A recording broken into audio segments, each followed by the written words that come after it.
All right, go.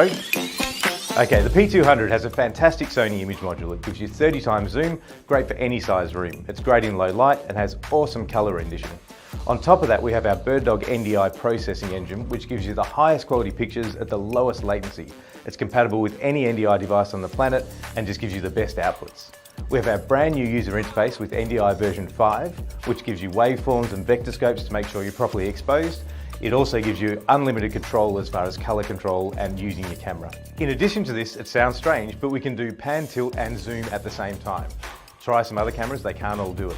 The P200 is a fantastic camera that's got every type of connection you can want, from NDI with power over Ethernet, SDI, HDMI, any control interface. It's got a great big tally on the top. It's a really great camera. How to do with the time? And the cool thing is, for a limited time, if you buy 3 P200s, you get a free PTZ controller.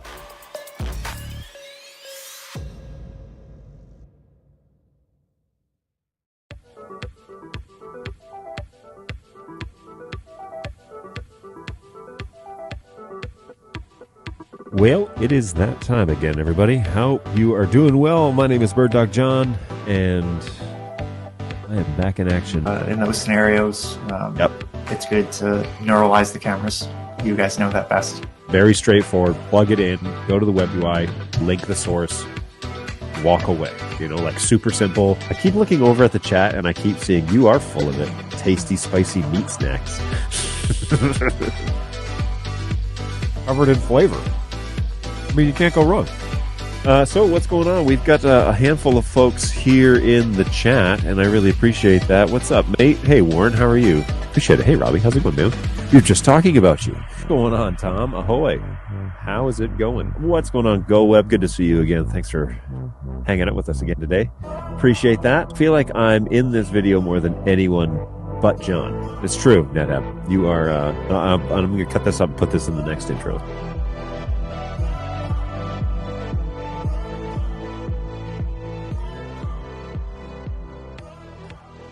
Yep. It is that time again. Hopefully you guys are all doing well. I am BirdDog John. Hopefully this show finds you near the end of the week, right? It's Thursday. Near the end of the week. Yeah, looking forward to the weekend. We're getting into the holiday season, so that's pretty exciting stuff. But welcome to the show. We've got a lot going on here, and so I'm excited to kind of get on with today's show, to be honest with you, because it's been kind of a whirlwind getting ready for that, and we definitely need to get this one underway. Today, as you have seen, the topic is about NDI and networked audio, and so we're going to try and touch on some of these items as best we possibly can, given the amount of exposure and experience we have so far. I can speak more directly to some of the NDI stuff. Matter of fact, I can give you some examples as to how we're doing that here in the show. And we're also going to spend some time talking about Dante, because that is also a thing. And so I have lined up snacks on stream. Today we are going to just have a 10-gram protein Gatorade Zero Glacier Freeze, brought to you by Balu. But in the mail this week, I have received a couple of 2-channel AVIO interfaces. I've got one of them online right now, and then we can unbox this one as well if you've never seen them. They run just north of $200 each, and so that's a bit of a doozy if you're looking to just get into things, into the Dante world. But, you know, sometimes we've been threatening to get into it, for, I don't know, quite a while, and we launched Dante Bridge to bring NDI signals, to convert them over to Dante signals or Dante over to NDI signals. And so I can show you a little bit about those apps as well. The thing about Dante Bridge is that it requires a Dante controller, and so if you don't have a free account with Dante, I believe you have to sign up for one and give away all your information so that you can download their software. So I got the latest versions of everything today and been kind of working through that here this morning among a few meetings that have started. It's only 11 o'clock. I feel like I've done a whole lot of stuff here. And we're only like 2 hours in. So I probably could have benefited from coming to the office early. But, some things just it's not in the cards. So we'll go down that road. Now, super excited that the legend, I found out because I had watched his reviews back in the day. Anthony Burokas has volunteered to join me today on the stream among his very busy schedule, and so busy that we haven't even had a chance to connect today. So there's like, I guess, construction and stuff going on at his place, and he's trying to like manage that and also do this for me, and so we'll bring him on when he's a little bit ready a little bit later. But he's got some good experience and has reviewed a lot of stuff. If you look him up on YouTube, he's done a fair number of reviews for various YouTube channels, actually, for that matter. And we'll get to know him a little bit better. But he's particularly done reviews for Bird Dog products and has been quite generous with his reviews. Those were just things that I think we sent him and said, review it for us. I specifically remember because Eamon had me send him one a while ago, and then I forget what, I think it was a camera, but anyways, I can't remember what it was, but a while ago we shipped him something, and he was able to throw something up on YouTube to review it, and was very, very kind in his review. So today we're going to get a chance to hang out with him a little bit, and he's got some exposure. He's done a fair bit of audio mixing, and he's got a couple of videos on even just straight up audio, so it'll be good to have his voice on this show in a little bit when he's available. Let's go through the chat, see who's here. So Jeremy, good to see you. And I know Jeremy's got quite a wealth of knowledge when it comes to this sort of stuff too. So it's good to have you in the chat, man. And hopefully you can jump in and help me out here with some of these. It's going to be a learning curve for me too. Full disclosure, I literally just got non-Bird Dog Dante devices in the office yesterday. So, and I pitched the case last week to the bosses and was like, look, we're going to need to support this. So I'm going to need some sources in this office that we can see them running parallel with the NDI 5 profile on the 4250s. So here we go. We're going to start testing that where we have actual interfaces in the office and they show up in Dante controller, which is very little to do in terms of getting that to work. A little more work with the Dante Bridge stuff, but I'll talk a little bit more about that maybe later. Greetings from India. What's going on? Mr. Shyam Gupta. Hopefully I'm not butchering that too badly, but thanks for jumping on the show. I really appreciate that. Thanks for checking in on LinkedIn. MEM, hello. How are you doing? Good to see you. I recognize your logo there, so that's all good. I know you're back for more. Didn't scare you away. That always amazes me that people are not getting scared off of this show. So, Alex, Paraguay, I know I recognize you right away. Greetings. How are you? GoWeb. This is one of your ideas, man. This if it flies or fails, we're gonna remember. No, I'm kidding. GoWeb was the requester for discussing audio, and so hey, if you've got questions here now, you're gonna have me and Anthony to chat about that. So we'll cover that in a few minutes. Hey, thanks for the topic pick there, GoWeb. Yes, and I agree. Jeremy and I are in lockstep about that. GoWeb's always got a lot of good ideas for topics for the show, so that's really nice. Dark Acid, wow, it has been a minute since I have seen you. How are you? Thanks for coming back, and hopefully you're doing well. Ross, over in Scotland, are you? Here we are again. Got snacks to hand. Yeah, so I had a chat with my guy over in the UK, and he's like, oh, so if you're going to have snacks from Scotland, we got to get you some stuff from Britain. So maybe we're going to get some stuff over from the UK. Time will tell if things show up. Ooh, over in Morocco. That's exciting. Hey, Bird Dog John, will you be going over virtual Dante cards as well via or the other one? We can certainly go down that road. I'm full disclosure, I'm not super knowledgeable with the Dante stuff, but yeah, we can definitely chat about it. That's all good. What's going on, Braden? Good morning. Yeah, thanks for approving. And the circle goes around. Angus, morning. Thanks for joining us. Really appreciate it. Yeah, trial by fire. That's the story of this show. That has definitely been what I've been up to. Oh, that's me, the same guy. Hey, what's going on? GoWeb is much easier than me butchering your name. Morning, CJ. Oh, CJ is a good reference to have on this audio show, so be good to have him around. Facebook user. Unfortunately, Facebook doesn't actually bring the information in as to who is posting this, but good morning to whoever that is. Hopefully you're well. Thanks for hanging out with us today. How could you send it back to comms? Well, we can go down that road in a minute. We'd have, well, yeah, we'll see. Oh, the days that I have to run Dante with NDI. Yes. Maybe, is that why you're here? Is that why you joined us for this show? Jump in and let me know, by the way, because I could definitely use your insight. A while ago, we talked about using Dante Bridge to bridge the BirdDog comms to a Dante network. Getting the audio out seems easy enough since one can see the individual comms channels. That's an interesting idea. Let me jump over here real quick to Access Manager. Let me see if my comms channels are actually exposed. They probably are. Receive groups. Oh, they're not. Okay, so let's do that real quick. So you guys know this trick. Maybe I'll throw this up on the screen just so that you guys can follow along. Ooh, and you can see my little, oh, that's a terrible picture. Okay, so high bandwidth. Let's cut over here. My Seinfeld reference. All right, so inside Access Manager, the way that you add these, you want to add them, you want to add them to the receive groups. I'll show you this in a minute. But BirdDog.comms is, not Coombs comms. We want to add that to the receive group, okay? So here is what my current receive groups look like. This is my studio because I've got things in a group. So we're going to add receive groups, and it's going to be BirdDog comms and BirdDog-send-comms. And this is the two-way conversation, the two NDI channels that we're using for comms. Okay, so that's going to expose things.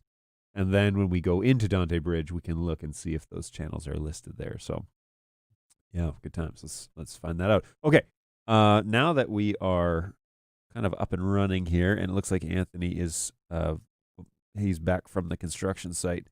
We can bring him on board. Hopefully, let's do this one. All right, and hey, Anthony, how's it going, man? It's going all right. Can you hear me? Oh no, I have no audio from you.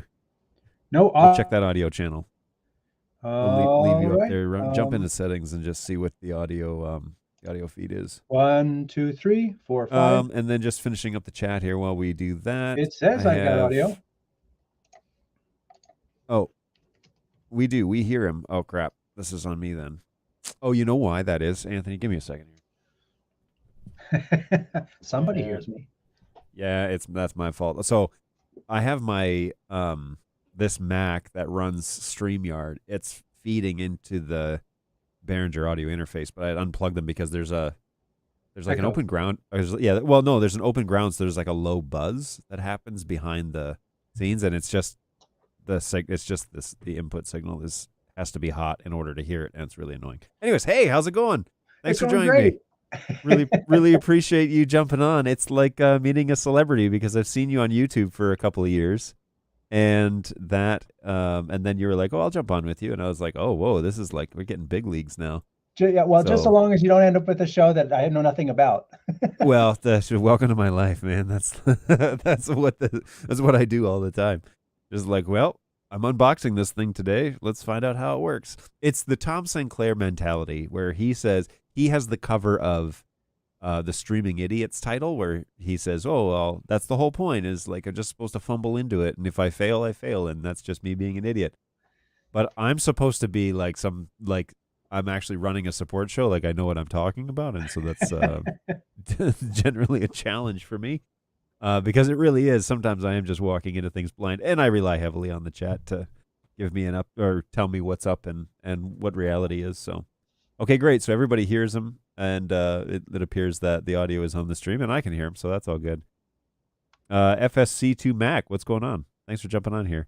So, Anthony, let's go through this and just kind of talk about where you fit into the picture. I see that you have appeared on multiple YouTube channels reviewing things and giving tutorials and whatever. So let's talk about where you fit into this whole streaming world and where you're at, who you work for, what your exposure is, anything that you want to share with us. That'd be awesome. Let's see if I have one here. I write for Streaming Media. Nice. And I did a cover article. It's actually right there. I did a cover article all in on NDI, and the Eamon, who recently got married, Yes. sent me the PTZ controller and cameras and the studio and everything and the headphones. And it wasn't just Bird Dog. It was also New Tech. It was other companies, but it was all about the fact that we're reaching and this was, I don't know, 3-4 years ago now, reaching a point where realistically, people who are saying no, no, no, video over IP, that's not going to be reliable. I think we've reached a point where that's really not the case anymore. And especially with COVID, people have really started to rely on remote production and video over the internet. And I think Bird Dog was sort of like kind of early in on that wave of being all in on NDI, and it was like, this is our thing. It's like, Yep. this is what we do. It's NDI.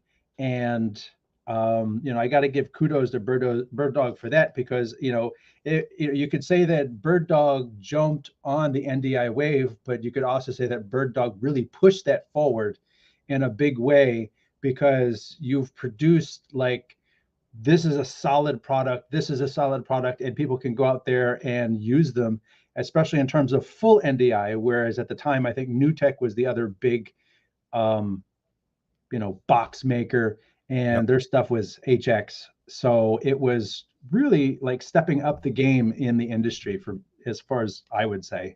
Yeah, it is very fascinating to kind of like learn the origin stories, right? Because um, yeah, when Bird Dog kicked off, like they announced the new protocol. Dr. Cross and his associates announced the new protocol at like a trade show. I don't know if it was NAB or where it was announced, but the story evidently, and I should have Dan and Eamon actually tell it, is that they were sitting in the audience. They were current or previous owners of a distribution, system that they had kind of invested in and grown. They were owners of Blunt Robot for a long time, which is a distributor in Australia. Did a lot of that stuff, and then they were sitting there and thinking like, man, this is something we got to get on, because it is a wave that's coming, and there's great potential here to do it well. And I don't know how much of it they knew starting out, that they're going to be the only full NDI manufacturer for 4 or 5 years. I don't know if that was like in the cards, but they announced this SDK package was basically like, we're going to make this available for manufacturers to use, and they capitalized on that. And we all know and love the studio, rest in peace, that came out of that kind of brainchild idea. And that started them down a road as to like, what if we could take this full NDI flavor to other things? And so the Mini shows up, the P200 shows up, the P100 shows up, and it starts like snowballing into this higher level of video over IP, but it's not the extreme of 2110. And so there's this really interesting, kind of just to kind of see it like evolve. And the company's obviously growing like a weed now at this point, and there's all sorts of people coming on board. And yeah, the potential, especially with NDI integration, like that's really, I think, the next like piece to the puzzle, because getting it to work in installations that are far bigger than just like the NDI scope, but things that are integration across Crestron, Extron, whatever your flavor is there, QSys. There's a handful of integration pieces, and if you can get the endpoint to function in those places and you can plug them in, then you bring this high quality NDI camera that functions in this greater system of automation and this whole sort of, anyways, yeah, it's a really interesting story as to where it developed, and you kind of have watched it unfold in that market, in that streaming market. And you're absolutely right, the pandemic thing ended up definitely snowballing into something. I guess it maybe like exposed the market to like possibilities that otherwise it wouldn't have done. And so there's a silver lining, but it's kind of like you don't really want to say it that way because you don't wish the pandemic on anybody. But the silver lining is it taught us a lot about remote work and what that means, right? So Absolutely. I mean, and it was interesting how many companies, like my wife's company and everybody, they were like, no, we need everybody to come in. We cannot do remote work. It's just, it's not a thing. yeah, And then when COVID hit, my wife was at home full time, and the company literally did not have enough seats on their remote connections to handle the entire company being out. So she could get on at like 6 a.m., but then when she signed back on at 8, she couldn't get onto the server, because literally companies were like set up for like 30% remote at any one time. right. And when COVID hit and everybody was forced to like stay at home, it was like, well, how do we continue to move anything forward? And it's like I jumped into vmix, and I was doing everything through vmix call that would normally be on site, and it was sort of like, well, you're staying at your house, you're staying at your house, you're staying at your house, and everything. And that's how we sort of got things done. Yeah, And my thought is, if we had bird dog cloud at the time, or NDI 5, things would have been a lot different. yeah, yeah, and it's moving in that direction too, where it's funny because like how much of the pandemic stuff, I mean, now we're not even getting close to audio yet, but like how much of the pandemic lessons do you carry on into the future, right? Because people are going back to work. I mean, that's reality, but also the flexibility. I forget what was the stat. It was like 20% of the jobs posted on LinkedIn are for remote jobs, but 50% of the applications are for remote requests. Like our 50% of the applications submitted on LinkedIn are for that 20% of the jobs that are posted, because people want to work remotely. And it's really changing the way that like even businesses are considering things. Where if you watch in the news, they're like, so and so, this big company is calling everybody back into the office, as if that's like a bad thing. Like, we want people to come back and work. How dare they call people back into the office so that they can validate owning the office, basically. But it's interesting to like watch it play out, because the flexibility of being able to work remotely now gives you a much bigger pool of employees to draw from. Like if you can accept, it's this, I use this example regularly, where it's like Bird Dog Cloud enables the best video producers to work for the biggest productions remotely from their homes. And instead of flying out, staying in a hotel, going to the site, doing the show, going back to the hotel, 3 meals, 4 meals, whatever it is, flying back out the next day, and they did the one show and they got paid for the one show. Now it's like they can book a morning and an evening and not go anywhere, and they can do that multiple days of the week, right? Like it's crazy that you can do productions at the switching level over a cloud service, and everybody saves money. The employee makes more money. Now the problem there is now the best guy is now way more available to take more work, which means that it's less work for those others that are trying to get into the market. But it's, the accessibility of the professionals that are now available is, well, if I can do it from my house, I'll charge you a little bit less, but, I'm not going to fly out there, and this is what the deal is. So it's interesting to see it kind of like mapping out, because, I keep saying it, but it's going to change the way we do things here. Even like golf courses, we get guys that have like these remote, like solo packs, where the cameraman's on a solo pack and that's being fed back to a studio somewhere else. And it's just being done all remotely. And the guy's like walking around with a Steadicam and a solo backpack. And that's one of my sources out on the golf course. That's becoming way more common than running huge lines of cable and setting up a camera at each hole and whatever. Now you can just, hey, follow Tiger around with that camera. Whenever we need a Tiger shot, we'll go to you. Like that's his job now. So yeah, it's insane. It's and it's not even what we're supposed to be talking about today. So I'm sorry I took it there. But welcome to the support show. This is exactly the way it goes. all right. I don't feel so bad. No, not at all. So we're talking audio today. Is that it? Yeah, that's what we're supposed to talk about. And we can go down a couple of paths. I don't know necessarily where your expertise lies. I see that you had shared with me a video that I didn't get to in time to even watch, about being a Ninja mixer. And I'd love to talk about the content of that video, because that would be great to to get just even your insights there. But I think the idea is networked audio, and NDI has a flavor, Dante has a flavor. There are ways of getting the sounds across the networks to make the productions a fair bit more flexible. And I can speak to the NDI side of things a little bit, because that's actually how I do some of the audio into vMix for this show. But even from what we've obviously experienced with NDI audio and opportunities, or at least options that you can use. But where do you kind of camp out in this conversation? What exposures do you have to networked audio? Networked audio, not so much. As I mentioned to you, I have not had opportunity to do Dante yet. Yep. Although one of the things that I know about Dante is something I wish NDI had, is that Dante has the ability to handle 2 connections to a destination.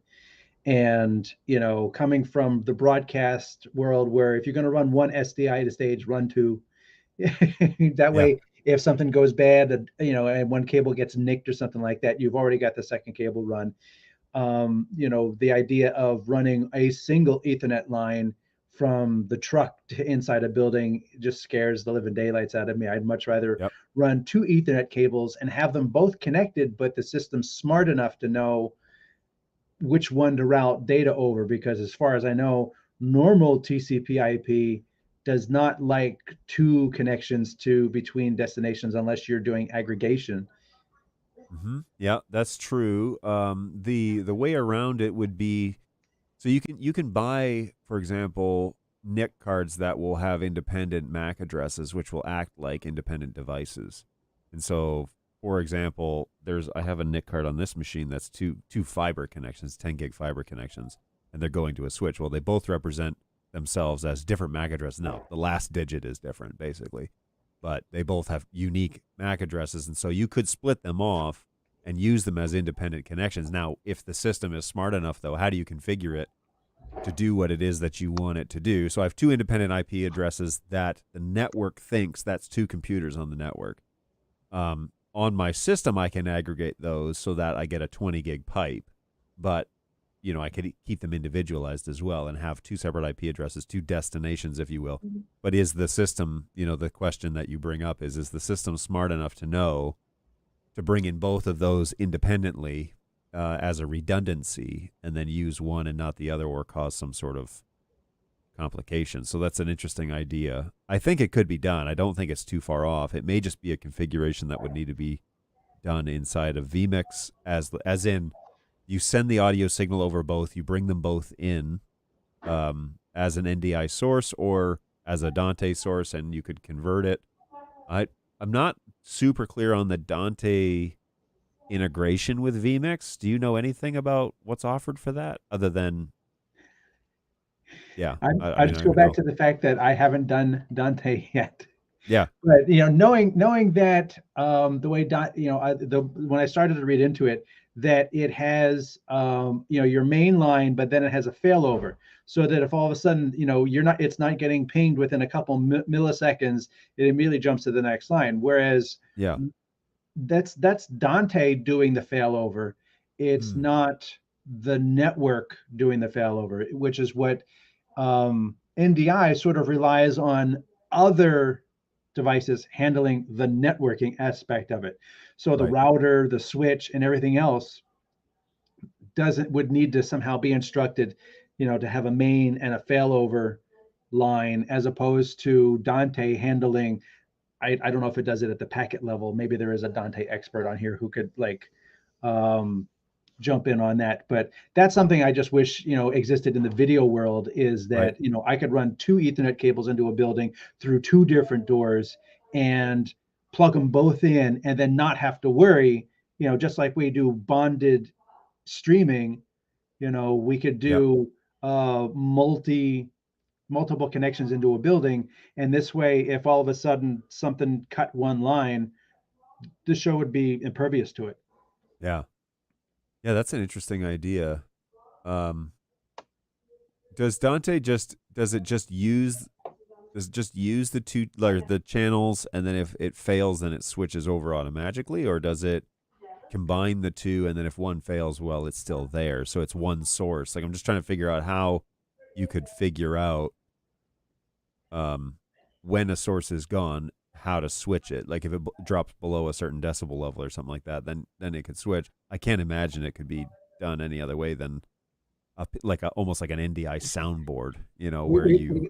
NetHab commented, Dante sends the same signal on two completely separate parallel sets of network switches, so any part of the chain can go down and you'll never hear it.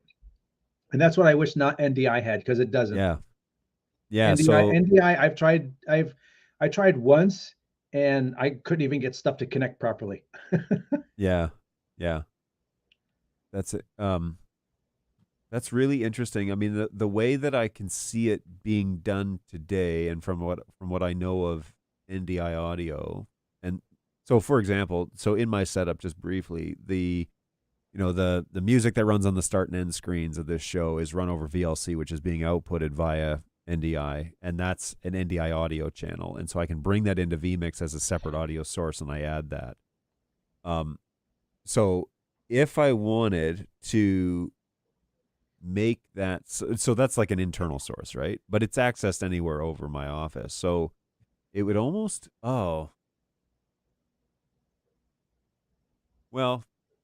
this might be something where retransmitter might be able to play a part, and this is something maybe I should ask Jake about, is inside the new Central program, you can marry video and NDI audio from separate sources into a single source. Mm-hmm.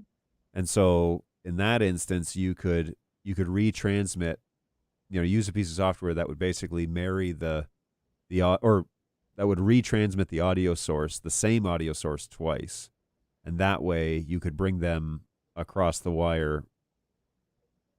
Again, though, there'd have to be some sort of trigger to switch it, or play them both, and then if one dies, you wouldn't hear the difference in terms of the audio failing. It's a really interesting idea, and I don't know if you've watched previous shows, but my prediction is that audio is the next thing that NDI is going to go after, and I don't have any sort of like insider trading information about that. I'm just reading, I think I'm reading the writing on the wall, or people are really good at like screwing with me, because I see. So NDI already has a bit of an audio controller out, which I haven't done a whole lot of playing with. But direct audio, for example, from what I understand, the new NDI app inside of NDI Tools allows you to take any NDI audio source and turn it into a computer source, like an output, basically, so that you could use that. Yeah, go ahead. I'll be right back. Yep. So that you could use that as an actual, audio source on your machine, which means that then you could bring that into programs, things like Teams and Zooms and all that sort of stuff, right? So I see that happening, and that some of that writing has been being slowly written out. But I would be really shocked, and I know a lot of you guys know this, I'd be really shocked if we didn't see the introduction of an NDI audio protocol at NAB or IBC or something like that, where that becomes that they're going to take on the audio over IP realm, just like Dante just announced a video protocol that they're starting to push. I was just going to say that. Yeah. So because technically there's now three standards, or maybe more, because you've got NDI, then Dante introduced video Dante, I guess. Yep. And then there's the SMPTE standard, which is SMPTE, I have video over IP, but it's this massive, standard that has a little bit of adoption, but NDI clearly has a huge head start. Yeah. Have you watched that happen? Like, because I've trying to understand why that is, why NDI appears to be having this larger market share over the SMPTE 2110 stuff. And I don't know if it's just because of the promotion.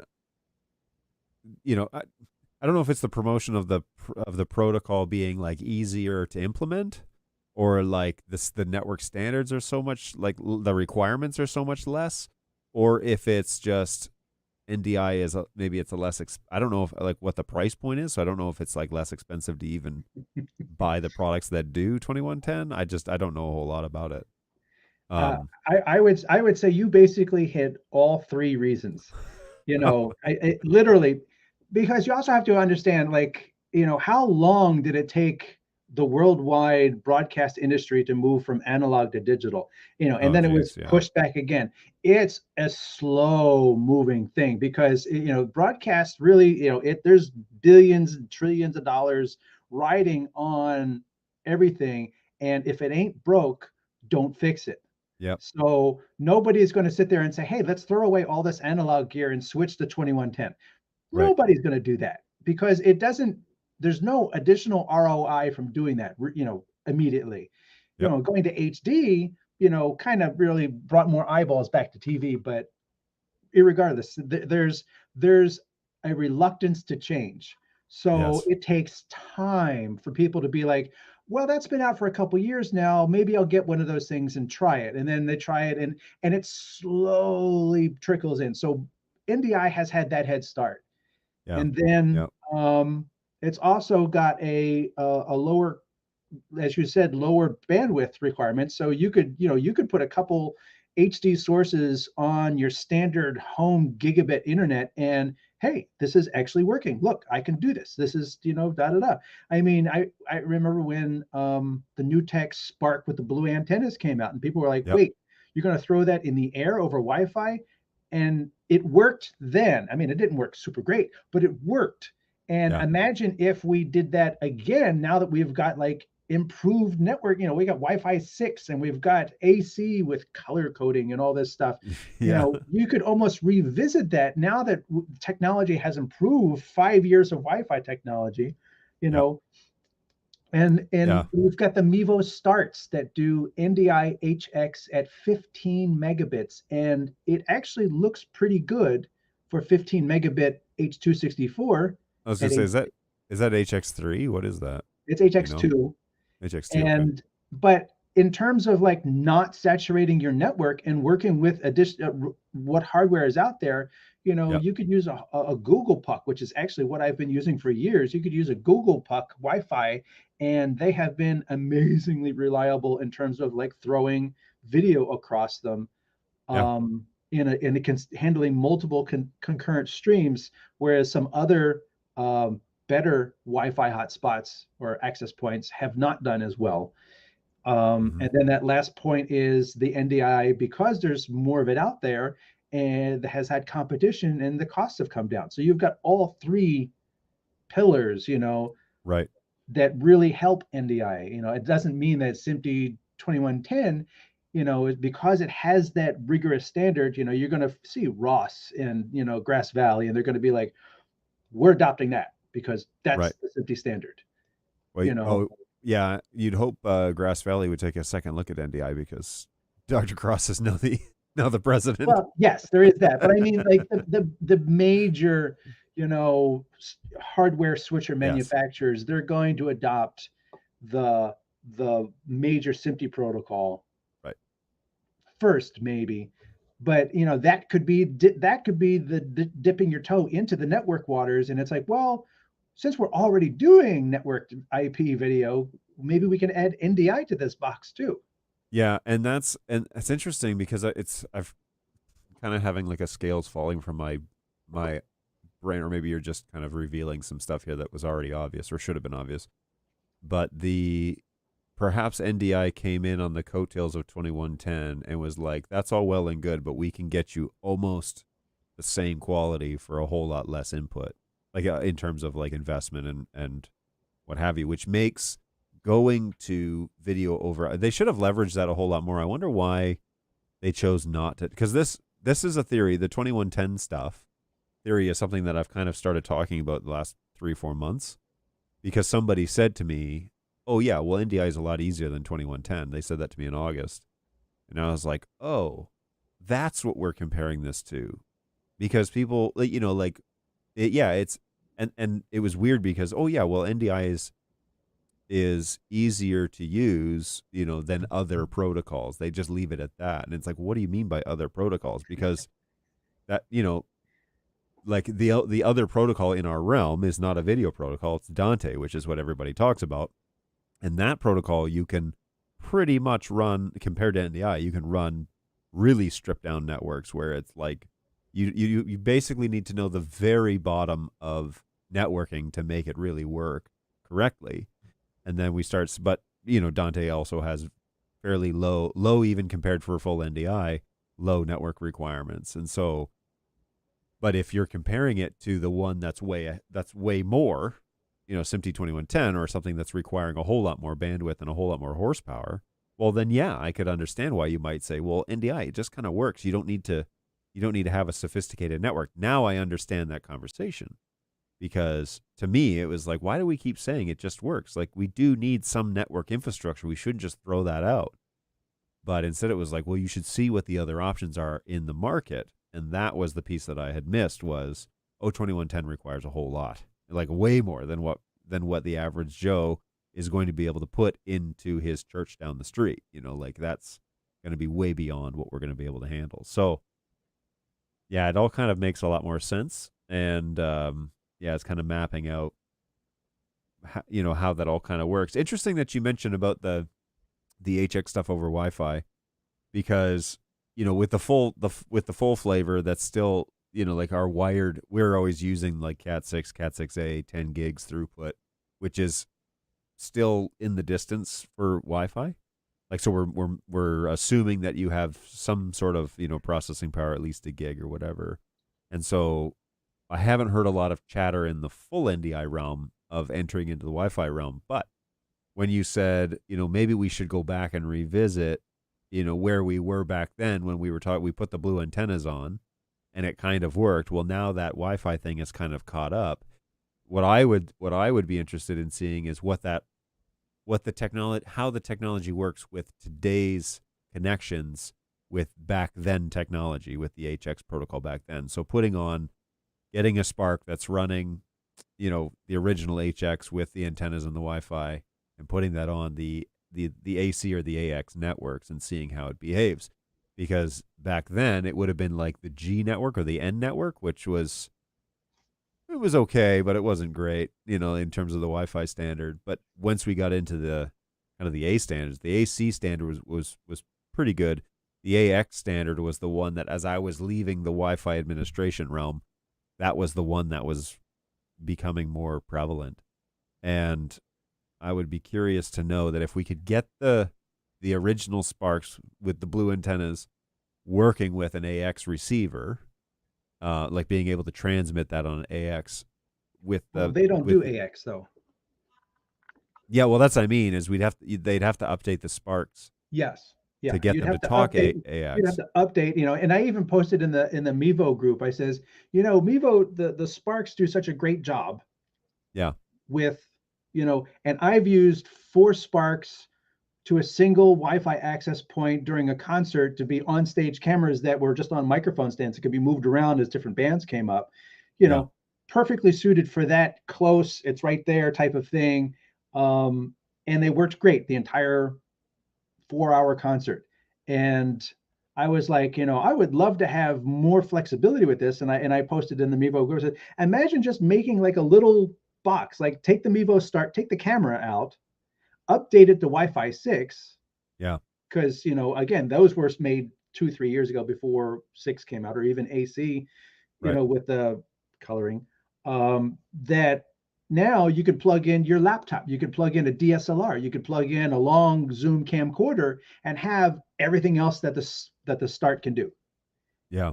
And I was like, that would be pretty slick to be able to give that capability and not have to worry about people saying, why, I wish it was closer, or I wish it was wider. Now it can be wider. Yeah.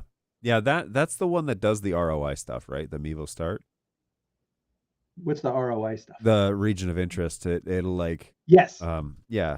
No, let me just look it up here. The Mevo Start. It's been a little while since I've looked at this actually. Yeah. This camera.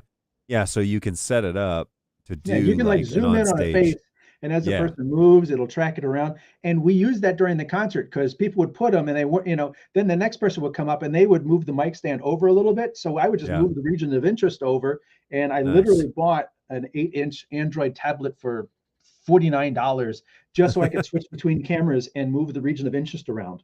Yeah, and it works beautifully.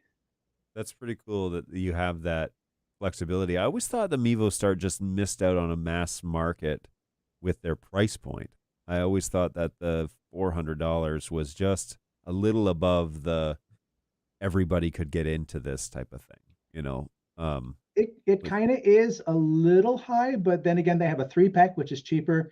Yeah. And unlike PTZ cameras, not Bird Dog, unlike other PTZ cameras where you buy the camera and, oh, did you want NDI? That's an additional $300. Yeah. You know, or you buy the Panasonic CX350. Oh, great. You bought this, you know, $2,000 camera. Did you want NDI? That's an additional fee. And you have to unlock it. It's like, here's this little camera for $399 and the NDI is already active. I'm like, that's the cost of a license. Yeah, that's true. I mean, in any other, at the bare minimum, that's the cost of the license for a lot of these HX cameras, especially the brand name ones. They know what I won't say they know what to charge, but it's ridiculous what they charge for that feature because I'm used to just having NDI is the thing that you bought it for. That's the Bird Dog thing. It's like, yeah. It's funny too because it's an NDI device and it's a PTZ camera. Right. Yes. Well, we get that all the time where people are like, well, I didn't buy this for the NDI function. It's kind of like, well, you bought running shoes, but you don't run. It's like, all right, that's strange. Like you just like the way it looks or it was the hottest thing on the market or whatever. So, it's okay. still a cost-effective PTZ. That's true. Yeah, it is. There's a request here. I want to hear the origin stories about Anthony because it looks like he has a lot of old school video knowledge, lots of lenses and reels and all that sort of fun stuff. You have anything to comment on that wall of gear that you got back there? Is it accumulation over time? I'll do a shameless plug. Other than the fact that I run Frisco Studios here in Frisco, Texas, all the big old ENG lenses up there are.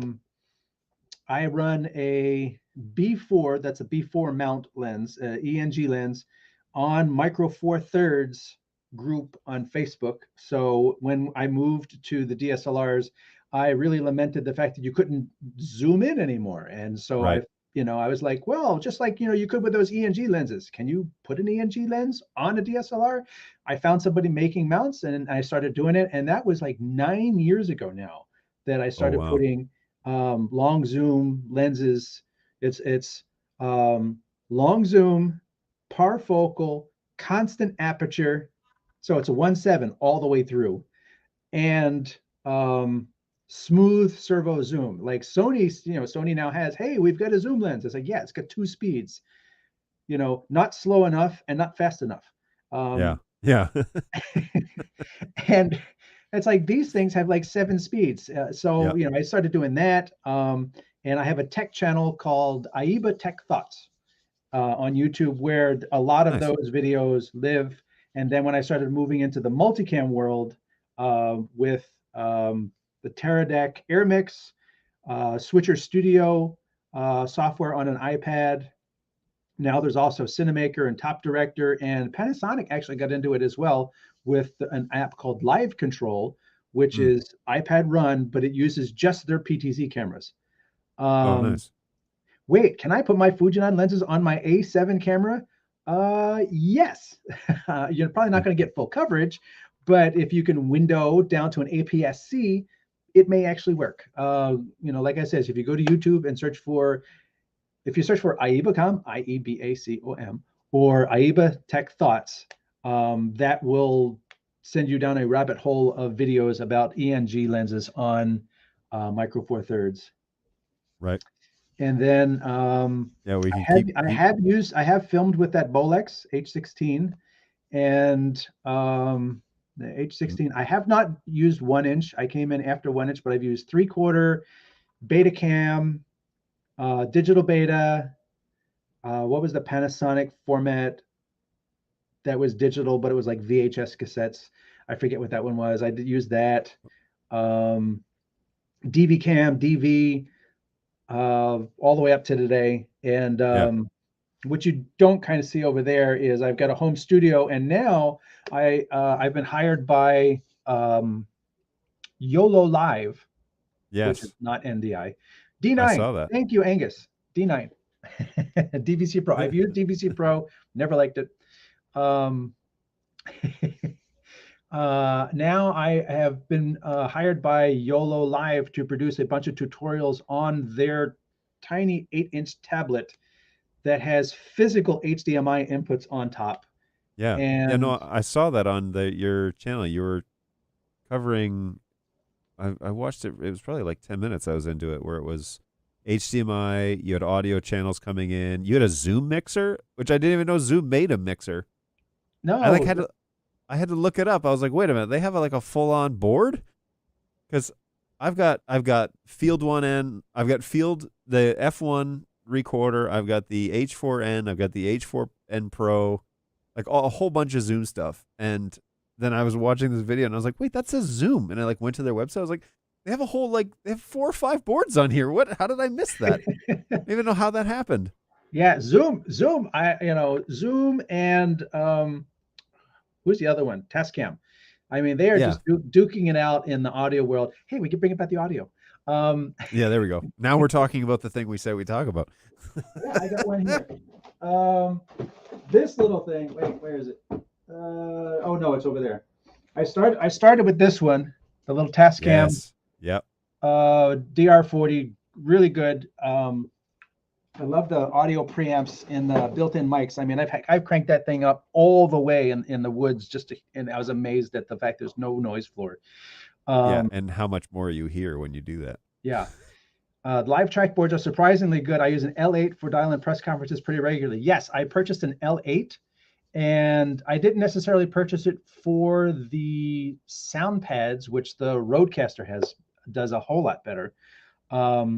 But I like the fact that for doing what I was going to be doing, which is corporate work, I had the ability to bring in sources, and then in the multiple headphone outputs, I could create different sub mixes. So I could essentially create 4 different aux mix minus versions for people on the headphone outputs. And I was just like, dude, that is a cool feature. And that's literally the reason I bought that mixer. Yeah, that's pretty cool. And so, Jeremy says the Rodecaster is clutch. The Rodecaster is an awesome mixer. I kind of wish it had, the one I've been using for a client is the first one, so it doesn't have the fine control over each of the settings. I wish I could adjust the EQ a little bit more, but I hear the new one is just gives everybody all that control. Yeah. Sound pads aren't that useful, but the cell phone interface, interface is so handy. It is. And Dark Acid gives a shout out to Rodecaster. Evidently, he's a big plus the ability, like the Rodecaster can record on, all of these can record on all the channels because they're built for like podcasting. So you get ISO records on everything. Yeah. That is a fantastic feature. But yeah, going all the way back to the beginning of our discussion, I did an article 7 or 9 years ago now for streaming media, how to be an audio ninja, because I find a lot of people get into video from like other avenues. I mean, mostly corporate, but also in terms of volunteer and church and everything. And video is easy because you plug it in, and if the picture shows up, it works. Yep. And then you can play with the settings and dial it in a little bit. You can kind of learn the nuances a little bit in terms of lighting and stuff. Right. But audio, I plug the cable in, but I don't hear it. Yeah. Why not? And then you have to talk to people. Okay, there's mic level, and then there's line level, and then you get more detailed. Then there's professional line level. And, right. And then what do you mean 2 different line levels? What is that? Yeah. And all I want to do is turn it up so I can hear things. Yeah. It's why do I have to know all this? And then it's like, well, I've got it turned down, and they turn down the output of the mixer, but it still sounds awful. And you got to go back to the input level of the channel is distorting, or it's actually distorting at the microphone before it's even transmitting. Yes, so the video basically went through the 7 different places you got to manage the audio level in order to make sure that you get something that is not full of hiss and not distorted. Or not completely devoid of the entire low end, because you've got it turned all the way down up front, and then you've turned it all the way up on the next one and all the way down on the next one, and you're doing this. You're depreciating the audio quality all along the line before it even gets to the chance for you to mix it, and get it out the speakers. Exactly. Happens all the time, yeah. No, you made that point in that video.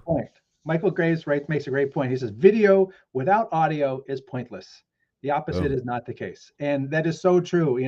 People Mhm. say it's AV, and I'm like, no. Somebody else, I forget who it was. They're like, it's radio with pictures. Yeah, that's a great way to think about it. I love that. Gain staging is important. Way more. It's like beyond important. It's the thing.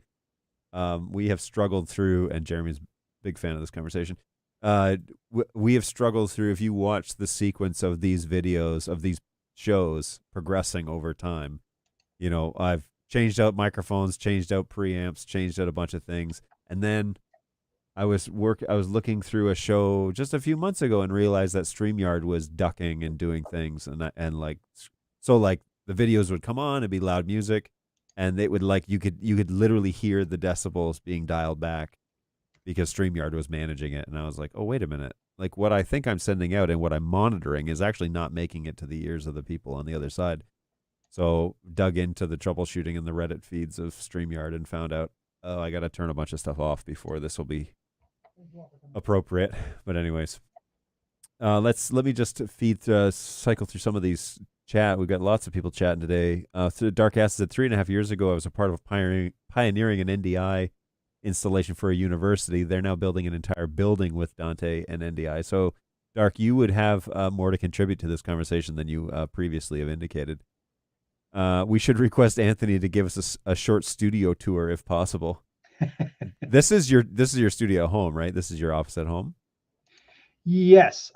This is it's basically just a standing stage, so to speak, but it's lit. There's audio and mixing, and I've used it with my TriCaster. I've used it with vMix, and for the tutorials I do for BirdDog, I literally use their switcher to produce the videos about their switcher.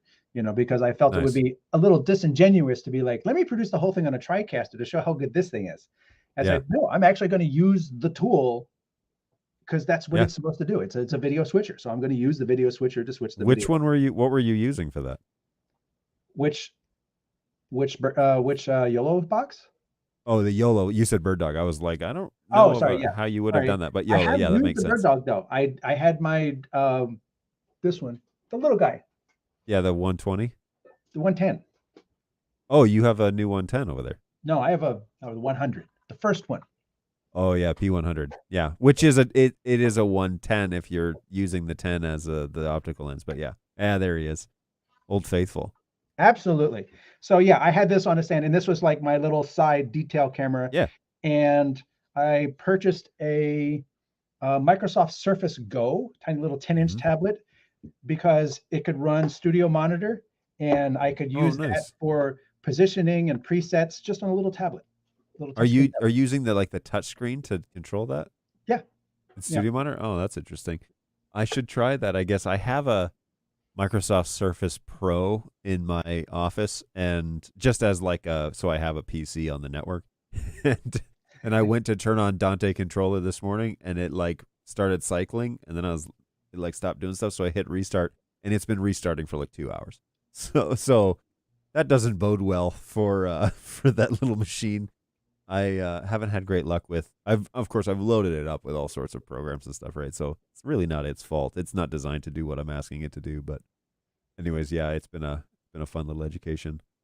How to separate audio Dante networks and NDI networks, because Dante using QoS and NDI is not using QoS.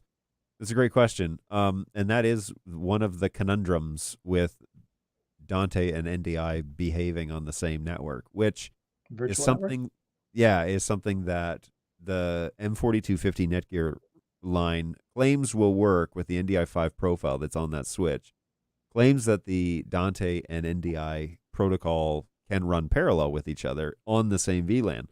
But it is yet to be seen, because when I inquired with engineering, they said, obviously there are some contradictory protocols needed for these two things to work. And so the idea is that it should be working. I mean, we trust that Netgear is just not throwing it out there. We also found out that NDI5, this might be too technical for people, but NDI5 does actually work with flow control on. And so it actually is a little more consistent with flow control on, especially with the RUDP protocol. And so more on that on another show. But it seems like maybe the two protocols are starting to line up, and whether NDI is bending, I can't imagine Dante is going to change their protocol. So whether NDI is bending to line up a little better so that both can run in parallel. But then the announcement of Dante Video came out about 6 months ago or something like that. And then I thought, this sounds more like, on. yeah, this sounds more like competition than it does about a partnership. So I don't know. And again, I don't know anything about what's going on outside these walls of this conversation.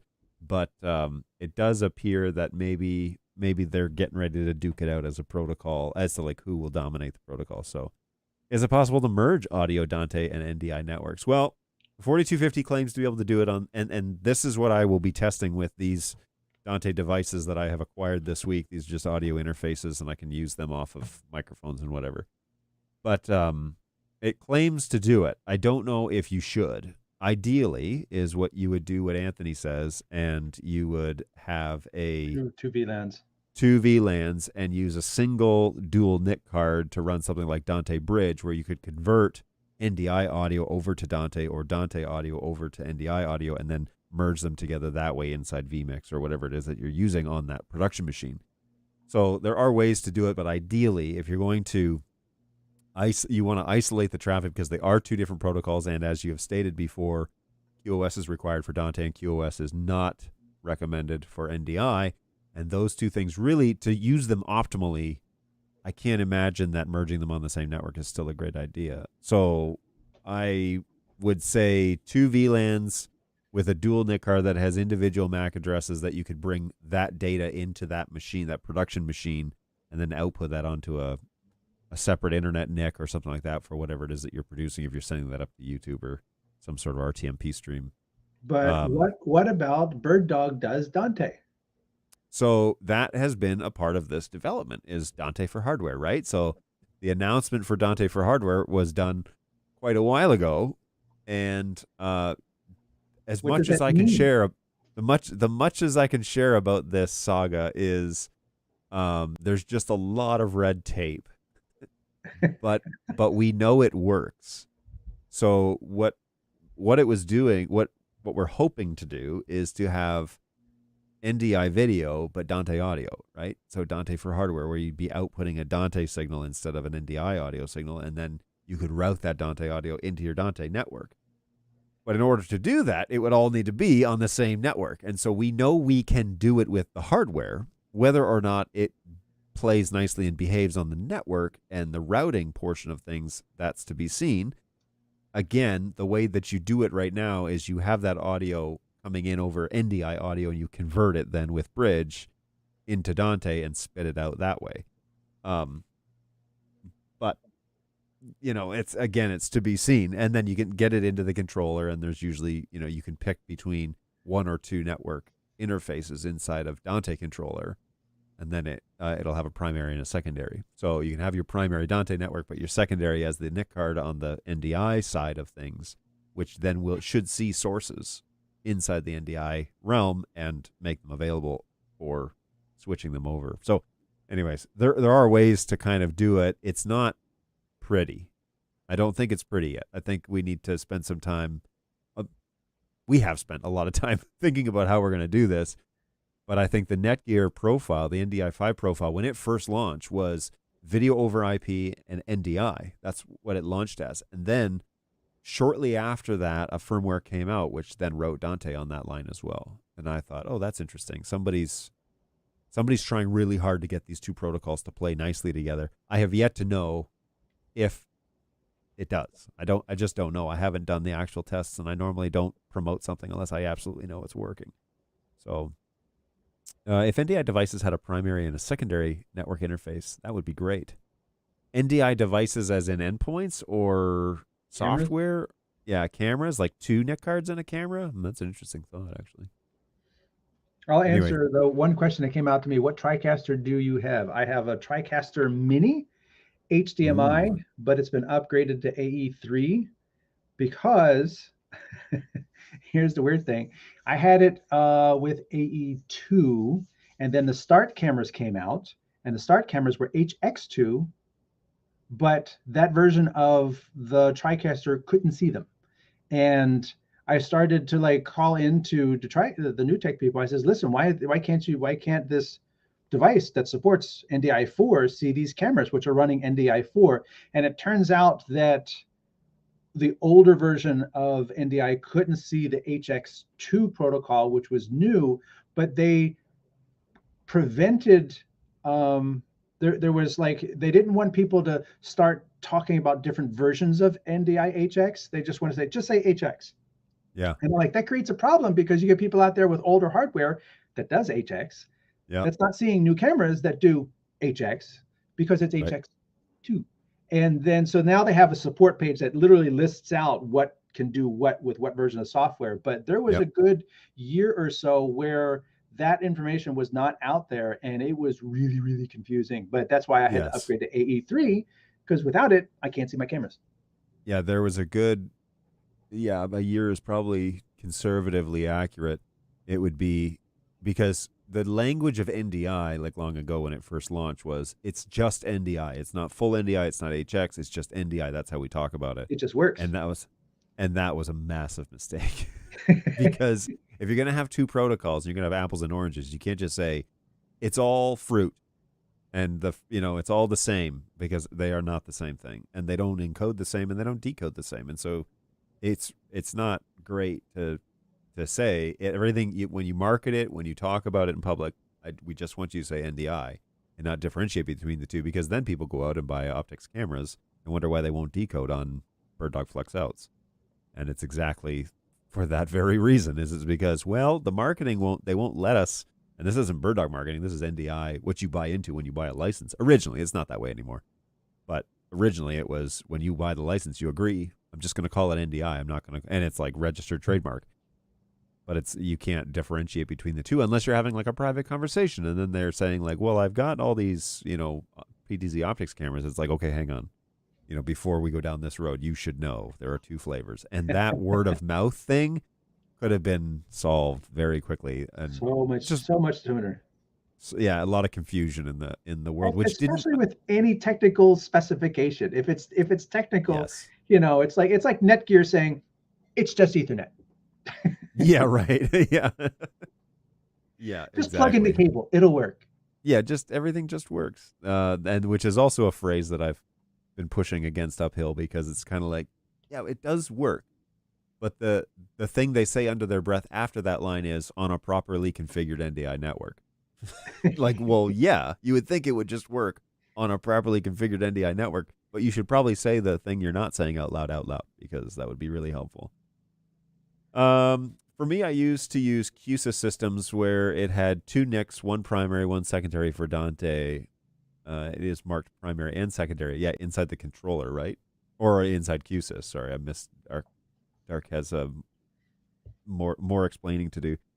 Potentially done similar to the Zen audio software, but with an inaudible signal that when it goes silent on one source, it changes to a pre-configured NDI backup. That would be a good idea.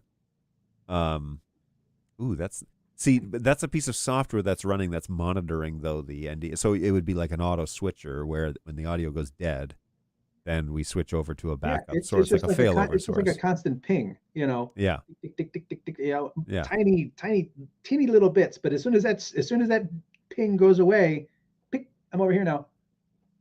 Yep. Yeah, exactly.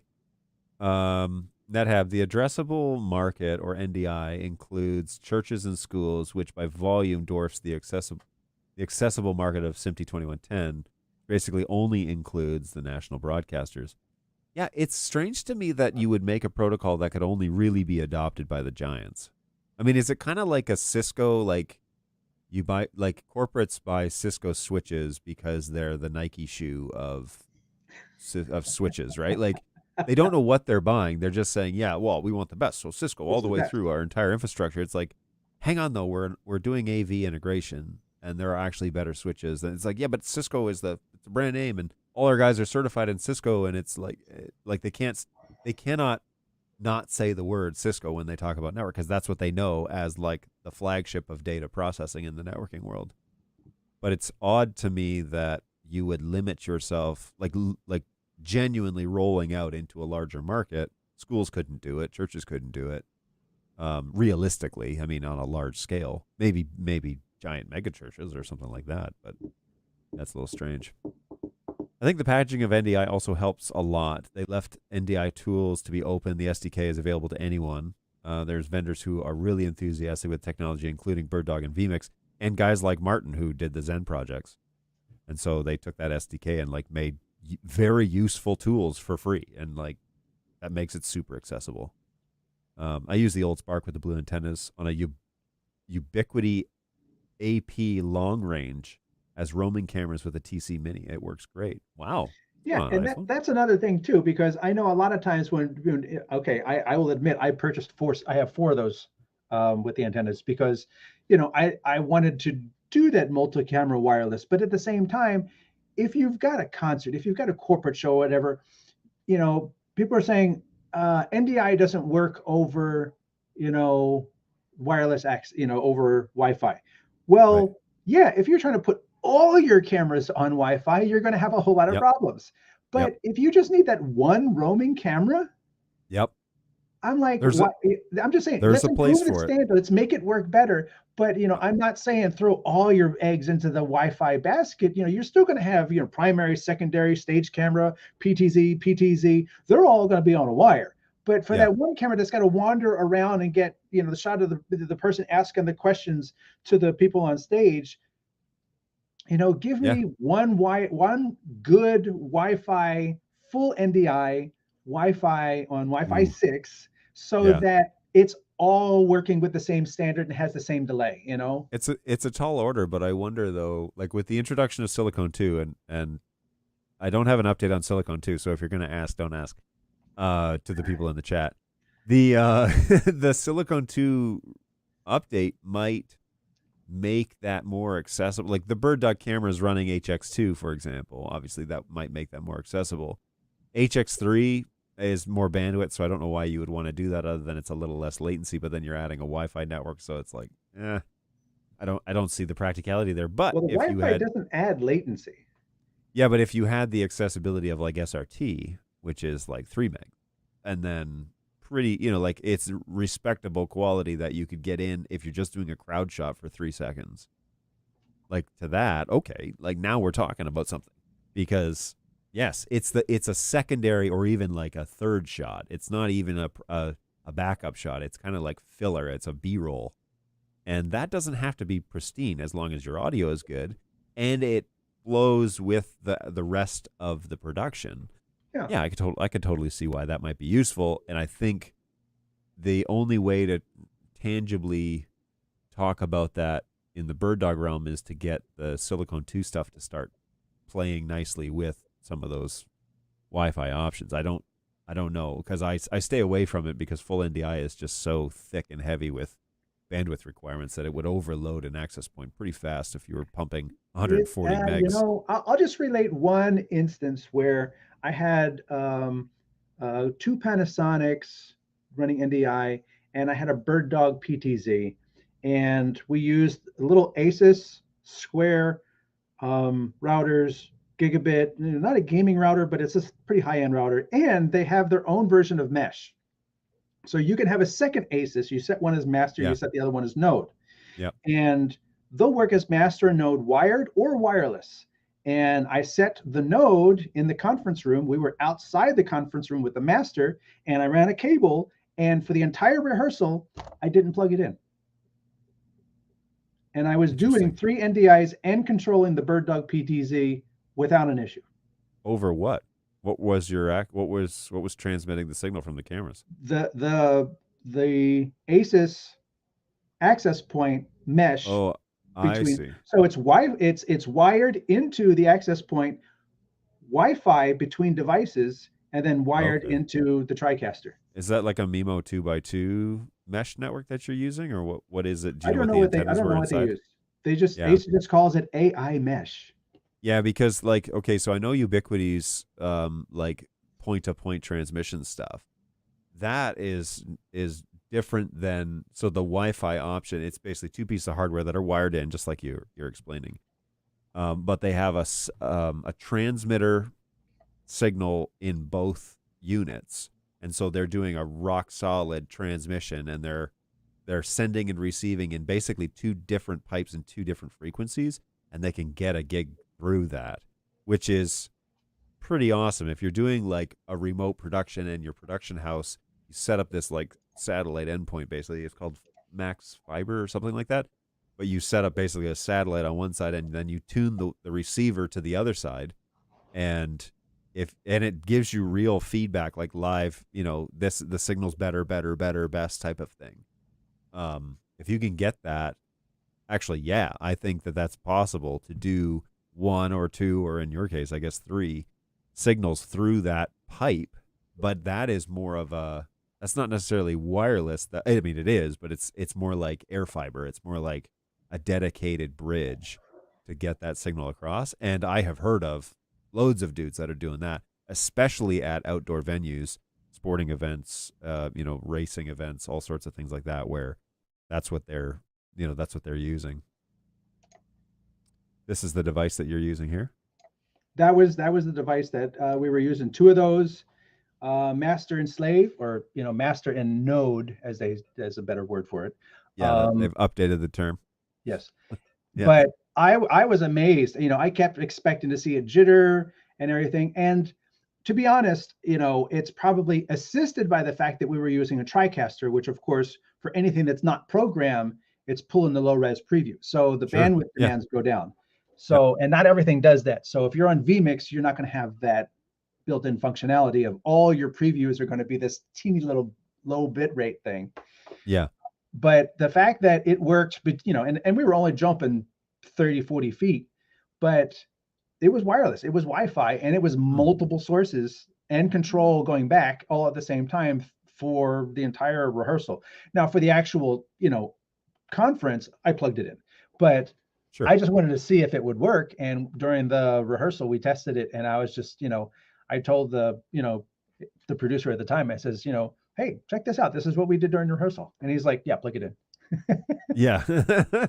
Yeah, it'll be interesting when people get to the place where they're comfortable with it being, and like, again, and that's the piece, right? You show up, you set up, you test it all, everything works great, and then the audience fills the room, and all those bags of water show up, and then your signal drops, and it's all in rough, pretty much different. It's even hard to test it. Like, how do you test what 300 people is going to be like between the receiver and the stage?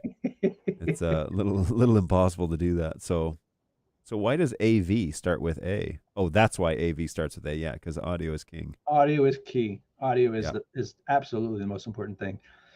Which is why I'm really surprised. I see people get into doing shows and stuff like that, and their focus on audio is non-existent. Yeah.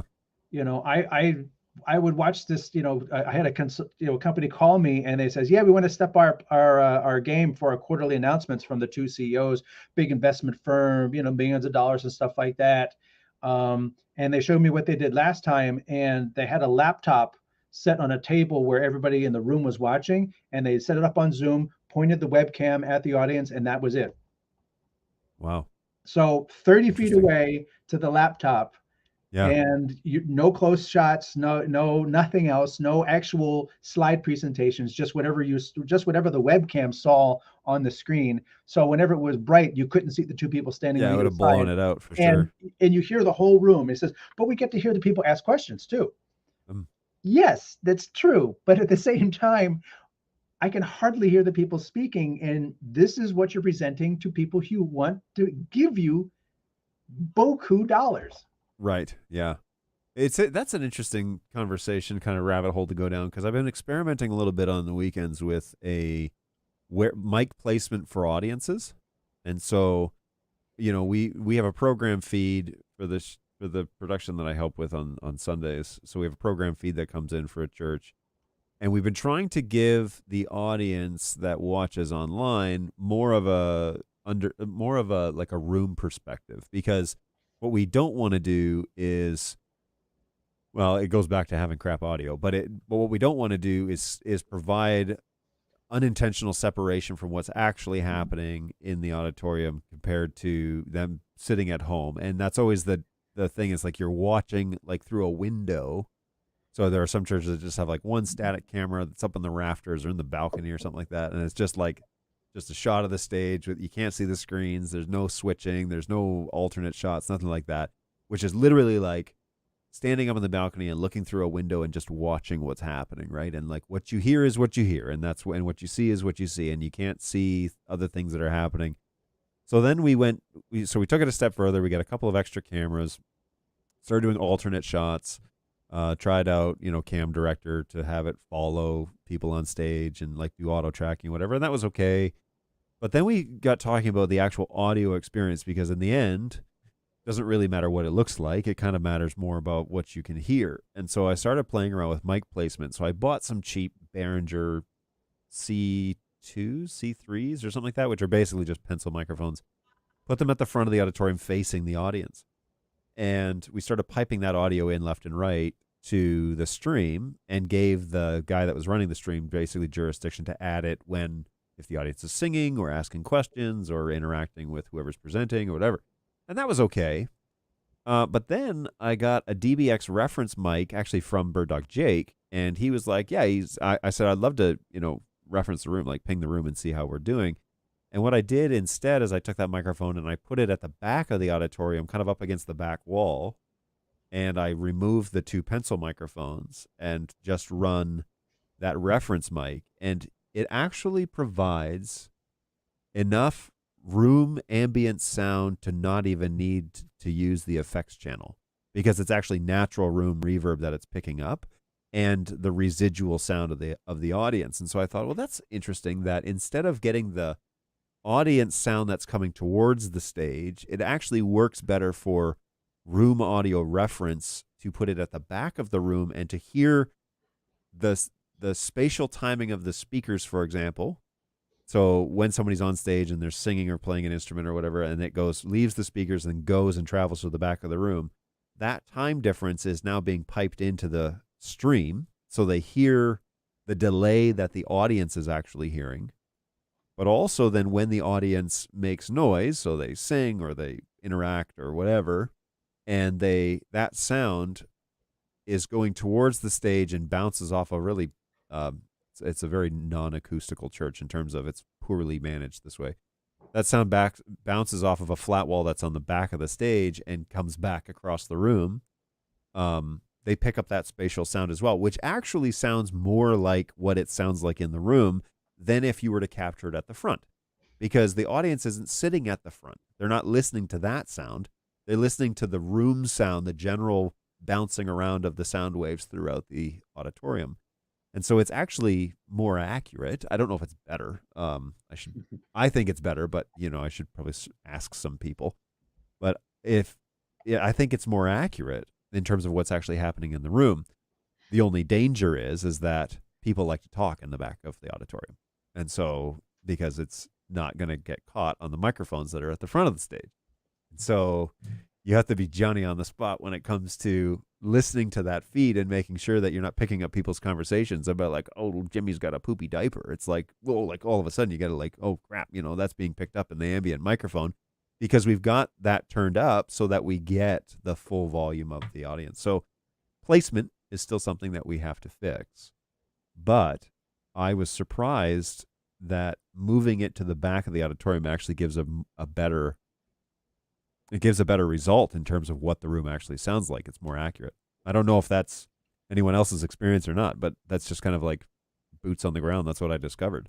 Yeah, I mean, I was looking at the comments, and there's a lot of people agreeing, and I will be right there with you. I for many years I had an Audio Technica stereo microphone that I would always add to any production just for a bit of ambience of the room as well. And I did a wedding, and I had my little the Zoom with the little color screen on it, and Yep. it's got that little stereo head on the front of it, and that's literally why I got that thing, so that I can have my wireless mics plug in and then also mix in, because this was like an outdoor wedding, so I wanted to have the wind, the birds. I wanted people who were watching online, because this was during COVID.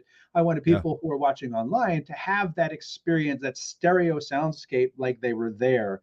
So it really delivered that extra 2 channels that I needed to make the remote audience sitting in front of a screen feel more like they were there. Well, if they were listening with earbuds or headphones or. Yeah. Yeah. I've almost gone to the, okay, so there's another project that's underway. Last week at the service, I was using a shotgun microphone just to test, and I was going into the H4n recorder, the original, the silver one, eh? And so I had that. That's my own. I was powering that, just DC. And then I was using a battery to power an NTG2 microphone, Rode shotgun microphone, and running that into the H4n just because I wanted to see. There's a instance in January where I'm going to need to run everything off batteries. So I was just like, let's just see how this goes. So I plugged in that shotgun microphone at the back of that auditorium, put it up on a stand, and then pointed it at the stage and hit record. And the recording I got was nothing compared to what the reference microphone picks up. It was totally different. And this really probably isn't much of a shocker, but it was a very narrow. It did not catch much of what the room sound like. And the people on stage talking into microphones into a speaker that's running at like 80 decibels at the back of the room. So we don't go super hot at that congregation. It's like 80, maybe like 85 decibels at the back of that room where that microphone is. It was like muffled. You clearly, like I had that thing like turned up, and it was very hard to make out really. I mean, you could hear the words, but it was not clean at all. And I thought, man, that's so bizarre. The other microphone I'm going to try is a 3DO Studio ambient microphone. The problem, it's a spatial, like a 3DO Studios. It's a, like a binaural microphone. The problem with that is TSA always pulls me over whenever I go through the airport with that thing. And it's because it has two silicone ears, literal ears on the side of that thing. And when they scan it, it always looks like I've created some sort of bomb to like in my shop at home. Like, what is this? I'm like, just Google it. It's a real thing. Like, it's just a microphone, but it has a 9-volt battery inside. It looks very sus. And so okay. It's a microphone. Okay. Yeah, exactly. Sure it is, buddy. So they always like swab my hands for explosives, and like I have shut down TSA lines in Detroit's international airport flying with this thing. And so it's always like, I don't really want to take it. But honestly, if you're going to capture the audio from the room and the speakers at the same time and make it sound like it sounded like in the room with the audio technician and all his work that he's done, you can capture a lot of that data, the spatial data, by using a microphone like that. But it's such a pain in the rear to take, because if you have to go through security, they always shut me down. So now I don't want John on my flight. Yeah, seriously, it's like there's yeah, I get, it's not that I get in trouble, it's like then I have to like always give an explanation, and I'm always like, yes, I know, and sometimes I like take it out and put it in the bin, hoping that like they're not going to pull me over, because it's easier that if it's not like tucked away in my bag or something like that, then it's not obvious like I'm trying to hide something. But it used to be from a school that I used to work for, and then when I came here, I offered to buy it off of them, and I did, and I love it. I take it up to Northern Ontario, and like you can record like wilderness stuff super easy, and you put on headphones, and it sounds like you're there. Like it's what it's what they use to record virtual reality stuff usually is, and it's super simple. It's just a left and a right channel, but because it has those silicone ears on it, it captures sound waves like our ears hear it. So I took it and I recorded a chorus. For example, we did a song and I recorded it with that. Well, if you just listen to it on your iPhone, you don't get any of that information. But if you put on good left and right headphones and listen to that, it's like you're standing in the middle of that group of people singing, and you can pick out the basses are over there and the sopranos are over here. And it like you can hear almost everything. Like you can hear when people sing the wrong note, and you know where they were in that circle because it's very obvious. And that's the microphone. I have taken that microphone to this gig years ago and recorded things with it there. And it is literally, if you wanted to hear what it sounded like during that session, just put on headphones, and it's that easy. But it always shuts down the TSA line, and I kind of need to make the flights that I'm going on that day. So it's one of those things that you have to figure out. But anyways, well, ambient recordings. I, ahead. I don't do 4-channel. I mean, I do 2-channel, but I've done a lot of ambient recordings of a monthly performance when I was in Philadelphia. Did that for 5 years, and I did it with the Audio Technica. That's Yep. this one right here, um, the A22. But eventually, something happened with the capsules, and it basically died. But that was a great Gotcha. stereo microphone, and then I replaced it with this one. Yeah. And I'd love to get the little extension cable out of it, but just being able to have that point source, so it's a single point as opposed to like separate microphones. It's like some people set up different microphones. Well, you're ruining the sound stage because Right. it's all coming to, you want to hear it from this point. Like, I'm at a single point. Yes. I don't have the head in between the two capsules. But for me, when you say, when you're talking about hearing a chorus, I would do a chorale with 13 people, and we could get the same thing. You could hear different voices at different places. So it may not be as specific because it doesn't have the Yeah. physical blockage in Headspace. between the two microphones, but it gets you, I would say, 80% of the way there, and TSA is not going to stop that. Yeah. So what do you think about these Zoom capsules? Because I have two versions of this recorder. I have the H4n and the H4n Pro. Both of them have those left-right capsules that was the other thing, is I could have just threw that on there and hit record on that Zoom recorder. I had the H4n at the time, which was the silver one. But like, how do you find that? What's your experience with those? Because I just have always gravitated towards, I want a microphone that's going to do the job. So that's why I took the NTG2 and thought, okay, well, maybe this will capture enough, like the pattern on it will be narrowed in on the stage enough where it will pick up the speakers, but also some of the ambient group. And then I realized after the fact, no, that's really for a target that's really close, like that's within 5 feet. It's not, it's not going to give me the results that I want. And then, I just confirmed it on Sunday. But with this guy, like, again, if it's positioned at the back of the room and it's listening to the room sound as well, do you find that those microphone capsules that come on these, so I suspect, like, those look almost identical to the ones that are on the H4n. I don't think that Yeah, they are there too you different. can rotate these. Yeah. And I know the ones I have on the other ones I have on the Tascam actually have this mode where you can rotate the capsule, and well, you can't really see it. You can take the Oh, yeah, I capsules can. and point them outward as Yeah. opposed to crossing. So it actually gives a little bit more separation. The overlap is a little bit less because Yeah. they're both cardioid. Yeah. Um, Yeah. Everybody has a different way of saying that. Right. Yeah. No, that's an interesting catch, though, is because I don't know. Like, I just never really, I guess, trusted it to do it. No, I mean, when I did my stuff in Alaska with this little guy, obviously this is Tascam, that's the Zoom. I was blown away when I would listen to headphones later, and it would just be like this huge soundscape. Now, for your use, I would actually just say do an A/B test over Yeah. them to see if it gives you because you have a reference. You have this Yeah. high-end reference. I don't have that, so I might not realize what I'm missing when I Sure. say this sounds fantastic to me, but you'd be like, yeah, but there's something even more fantasticer. Right. Right. Yeah. The other And thing I would say is I found the Zoom, the fact that the capsules are physically attached to to the rest of the unit, um, they're not isolated well at all. So if you're fingering different settings, you hear it on yeah. these capsules.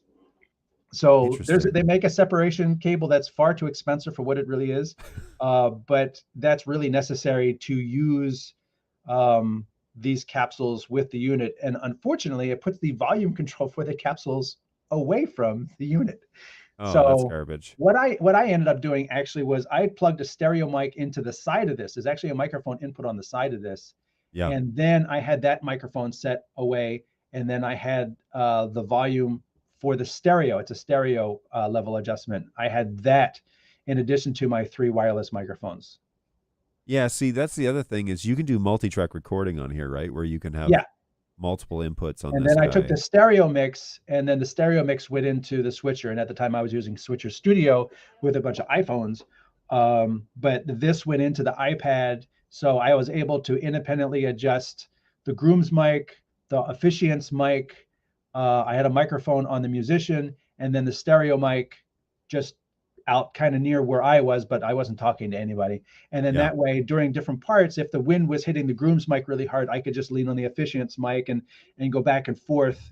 It's also a backup in case one mic all of a sudden has RF problems or something like that. Right. I'm a fan of having two pathways.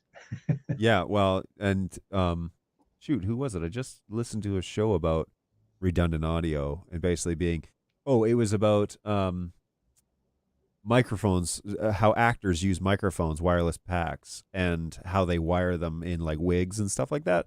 Don't ask. I research weird things at night. So they were doing wireless microphones and where they position them and how it works, and then what sort of responses they get in different places of the face.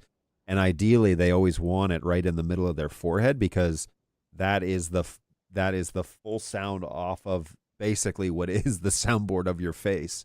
And so you get the cleanest, but the least interference in terms of sibilance and in terms of like enunciation and singing. You get like the widest range. And if you have somebody who has like a baritone or a bass voice, that is where the resonance of that section of that voice comes off of. So like really low altos, they love to place that microphone in the middle of their forehead because they are able to get that sort of like full resonance. So it was really strange that I was researching all of this, but they were talking about wiring them with two mics to have a redundancy in order to, if I don't like that sound, I can alternate to the other one. It's not just in case of failure. It's like, which one's better? Right. And then we can go, like, especially in live performance, you can go to either or. I got to go get my door again. Hang on. Okay. Yeah. All good. Yoink. Okay, cool. So, that's not what I wanted to do. Okay, cool. Hey guys. All right. So thanks for hanging on, everybody. This is good. I'll try and burn through some of these comments while we are hanging out here with Anthony. It's always good to have a chat with somebody new, and maybe I'm going to make him a regular, because this is a lot of fun stuff for me. We're not really necessarily going down the network audio realm. We did talk Dante briefly, but let me jump in here and see what I can recover in terms of the chat that I'm completely ignoring, and I'm really sorry about that, folks. So HX, HX2, HX3, yeah, now you know my pain. When they're like, our camera does HX, my brain's like, hang on.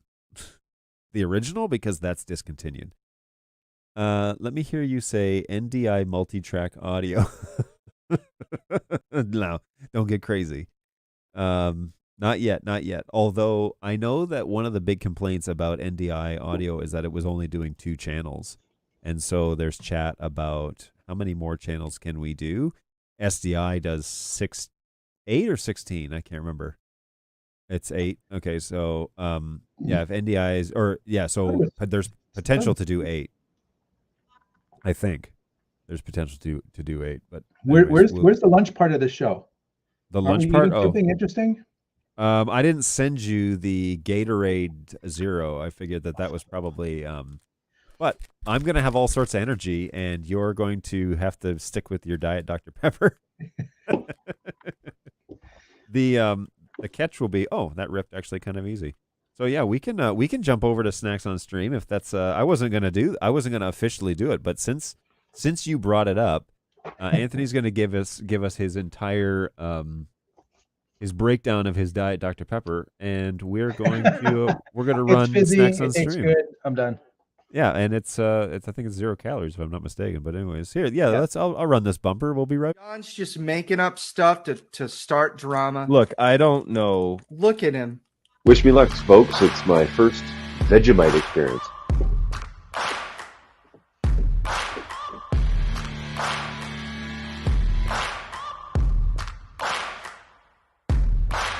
Final, this is like cheese flavor or something. It doesn't really look too appetizing.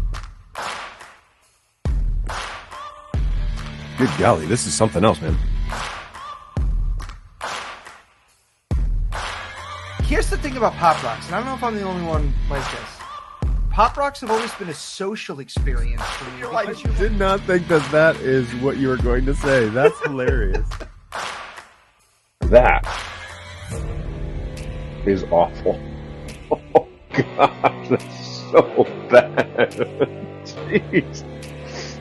Holy smokes, man.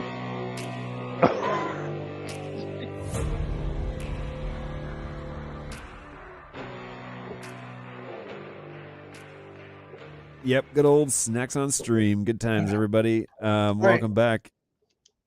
Oh, he's picked up the here. You got kind granola. Is that what that is? Peanut butter and dark chocolate. Yeah, I guess it's kind of granola. Yeah, there you go. All right. So if you're ever wondering, if you've never taken the plunge and purchased the expensive granola, Anthony's going to let us know how that tastes. And in the meantime, I've poured this entire powder into this cup of water. It is not mixing on its own, which I thought like it would start absorbing, but it definitely isn't. And so let's give that a stir with this spoon. It's clumpy like when you pour hot chocolate milk mix in cold milk. It's not mixing at all. This doesn't bode well. Were you supposed to use hot water? No, it's supposed to be so that you can like take it camping and stuff, from what I understand. But yeah. Question is, where is your shaker bottle? Yeah, seriously. Maybe that's what it's supposed to be. It's like a protein shake, and I'm not. I definitely did not do that. Have you tried those things you keep seeing advertised now, like Kachava and Mud and all these things? No, I can't get on board with Mud because the dude, he's always like, "Hey, what's that in your cup? It's mud, bro." And I'm like, "All right, stop. I can't. I'm not your bro. I'm a customer. No, I can't do that." But yeah, this is something else. It's definitely, maybe if I stir it fast, maybe that'll do it. I don't know. Well, it's just all kind of circling around in the middle of the tornado I'm making, but it's not dissolving. And then when I stop, it just spreads out again across the cup. We got comments coming in. Somebody responded to me. I asked, should it be hot? And he goes, hot Gatorade? Oh yeah, NetHab, yeah. Not quite, yeah. Hot Gatorade. That would be a different experience altogether. That's next year's show, when I start doing things like doing the instructions wrong and still eating it.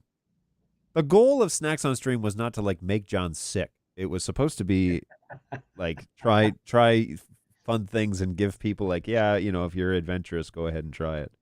But it did turn out to be, for a while, try and burn John's taste buds with the hottest Korean ramen you can find. That lasted for quite a while. For probably 3 or 4 months we were doing that. So yeah, where's your shaker bottle? That's exactly right. Cold water. This is a Balu. Balu brought this to the office, so that's why he's giving instructions. It's the alternative to coffee. I tried to get him to try Mud, but he wouldn't. Yeah, I just can't. I don't know. I can't. That guy on the sales pitch I just can't get on board with that. Something's not right there. And why do they always have to have their shirt off? Well, what's the one that Jennifer Aniston advertises? She does one as well. Oh, does she? That I did not know. The girl from Friends. Yeah. Try the ghost pepper microwave popcorn. Now, hey, I saw that, and I think Monty ordered it because next Thursday, plug for next week's show, next Thursday's show, is we're doing a Bird Dog roundtable of anybody that's available. And so Bird Dog employees are going to sit around and talk about 2022 and what we're looking forward to in 2023. And at least Monty will be eating some spicy popcorn. And I'm really tempted to order it and get it here in time for that show. But, Amazon and their 2-day delivery is really, like, at this point, a week and a half because of Christmas. But, yeah, good stuff. All right. I don't know what it is with the Kind bars, but I'd rather have a Quaker Valley granola bar. There you go. What's wrong with the Kind bar that you say that? It's just blah, Is it tasteless or is it just the wrong tastes? It's just kind of tasteless with a not good aftertaste. Gotcha. Like after it's gone, you're still like left with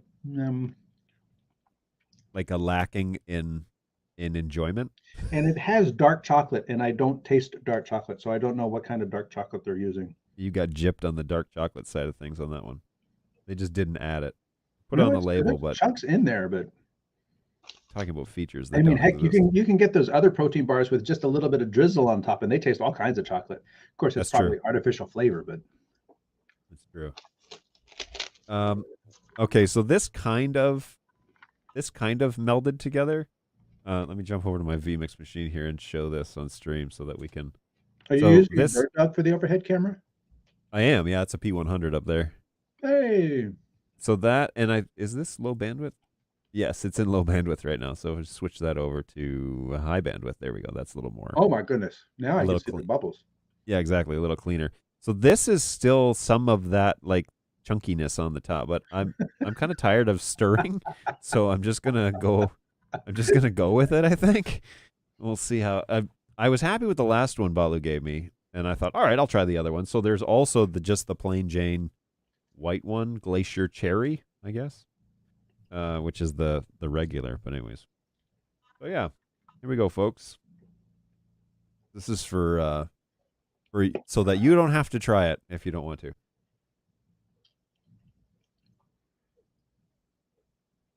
Oh man, that's not enough water apparently. Oh jeez. Yeah, that's Did you get the stuff that's supposed to be for the big container they have at football games? the big orange Tang containers. Yeah. Old school. Didn't McDonald's used to make those originally, and then Igloo started making them? Yeah, that's useless information that no one needs. What theme, Dark Acid, do you beg to differ with? Jeremy says, yeah, try that ghost pepper. And then bottoms up. Yeah, exactly. That's it's a little chewy. The top layer is a little chewy, so I don't know if that was the right idea, but You see that YouTube channel where they eat 10 different hot wings and have hot discussions? ones. Yeah, and he rapid fires questions. It's so brutal. It's not kind at all. I like the one. I just saw the one he did with what's the astrophysicist Neil deGrasse Tyson. Oh yeah. And it was really funny because Neil initially he was like, "Yeah, I don't know how far I'm going to get." He was like trying to preface it and manage expectations. And he was going through, and like the next to last one, he's like, "Oh, I like this one. This one's really good because it offends the entire mouth all at once." Wow, that's a great impression too. Kudos to you for pulling that off. But yes, that's exactly what he sounds like. And it was interesting because one of the comments of that one was that it was interesting, like they had one of the restaurant guys on there, and he was like, so and so, was sitting there eating through and like tearing up and weeping and gulping down the milk. Neil deGrasse Tyson eats the wings and explains the universe. Yes. Breaks it down. My favorite was Alton Brown because he would eat them and then he'd be like, "Oh, that's terrible." And then he'd eat a little more and be like, "I could fix this. I could fix this one. This one needs these things." And he like start listing off the ingredients. It's like that's next level. When you eat something you don't like, but you come up with a solution to fix it for them. Yeah, it's great. Okay, so we'll keep drinking these things and eating these things. I do want to just show, for those of you who are not, and maybe everybody here is, but for those of you who are not necessarily familiar with the Dante interface and how this stuff kind of works, I can show you the controller. That's for free. You just need to get an account on, and let's cut over here to this. So all you need to really do is get an account with Dante. And I will throw this up as the solo. Oh, shoot. That's not what I wanted to do. All right, let's try this. Okay, so hopefully this is big enough, and Anthony can still be on here. So this, I only have one Dante source on the network right now, and it is one of these Dante AVIO interfaces, basically. And what it does is it just takes an output, which is, in this instance, a XLR, and it converts it into, it's 2 channels actually, but it converts it then into a network protocol that you can put on your network, and then it's discoverable with the control, and you can route that audio where you need it to go. And so there are lots of things in the world that talk Dante, and you can send obviously then specific signals to specific receivers. BirdDog Dante Bridge is one of those things that you can fire up, and it can show up in the receiver side or the transmitter side. It does one or the other, and you can set it up to either transmit NDI signals into Dante, or you can set it up to receive Dante signals and convert them to NDI. And you can go in even and label those NDI sources so that when you look at them in Studio Mod or you pull them in TriCast or in vMix and you're listening to those sources, you know which one you have.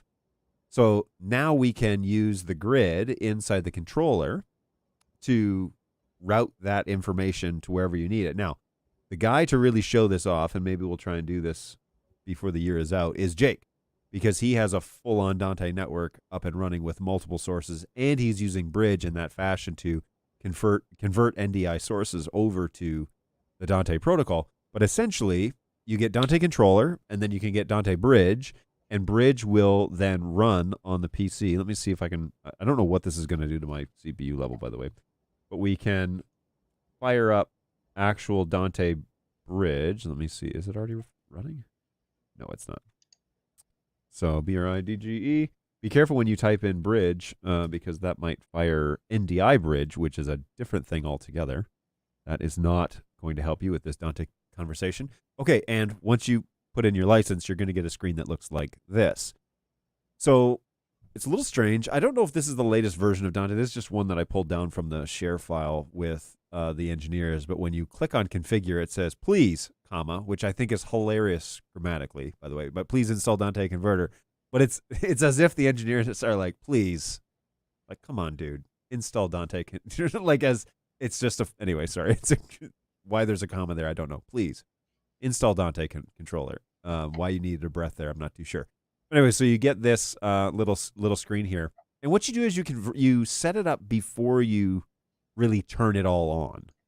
So you need to decide a few things. What network interface is going to be your primary, and typically that would be depending on how you're going to use this. Are you converting Dante to NDI or NDI to Dante? But what is that network that you're using that you want to primarily use? And so in this instance, I'm going to use the same fiber network that is my primary inside of controller. So we can find that out by clicking on this little controller button here, and this says fiber 1, gives the MAC address, gives the IP address here inside controller. So that's great. So I want to do the same thing over here. Oh yeah, and you can see that AVIO control, or that interface is already showing up inside Dante controller. By the way, kind of rolling the dice here and hoping that this works. So we're going to make the same network. And we can name this, the actual Dante network that we want to name it. You can set a custom name here for that. And then we want to decide if we're going to convert Dante signals, so the two that are coming out of my audio interface, if we're going to convert those into NDI sources, we want to decide, are we doing that with audio pairs, or are we doing all 8 channels into one signal? So in my instance, I'm actually going to leave it as 8 channels and just say, I'm just going to make one NDI source out of all of the Dante sources that I'm going to use. And you're going to use controller to do that. On this side, do we want to convert all 8 channels into a single Dante source, or do we want to make multiple channels? And then which ones do you want to use? So here are all my NDI sources on my network, and you can select multiples to do that. So just a few. There's only a few in the support department. So what I'm going to do is just say, I'm just going to take all channels and I'm going to make one Dante source, and I'll select that source. So in this instance, I'm going to take the VLC output, which is that music that is being played at all times, by the way, while this show is running. That music that's being played, I'm going to create that NDI source into a Dante source. And then here, again, I'm going to take all 8 channels, and I'm going to call that NDI output Studio Dante. Let's just say Studio Dante. I don't need to put Bridge on there. So that's going to be the NDI source name if that's what we're going to use. And then we're going to turn on that system. Now, it's going to start generating those sources, and it's going to gray out the system here while it's kind of setting that up.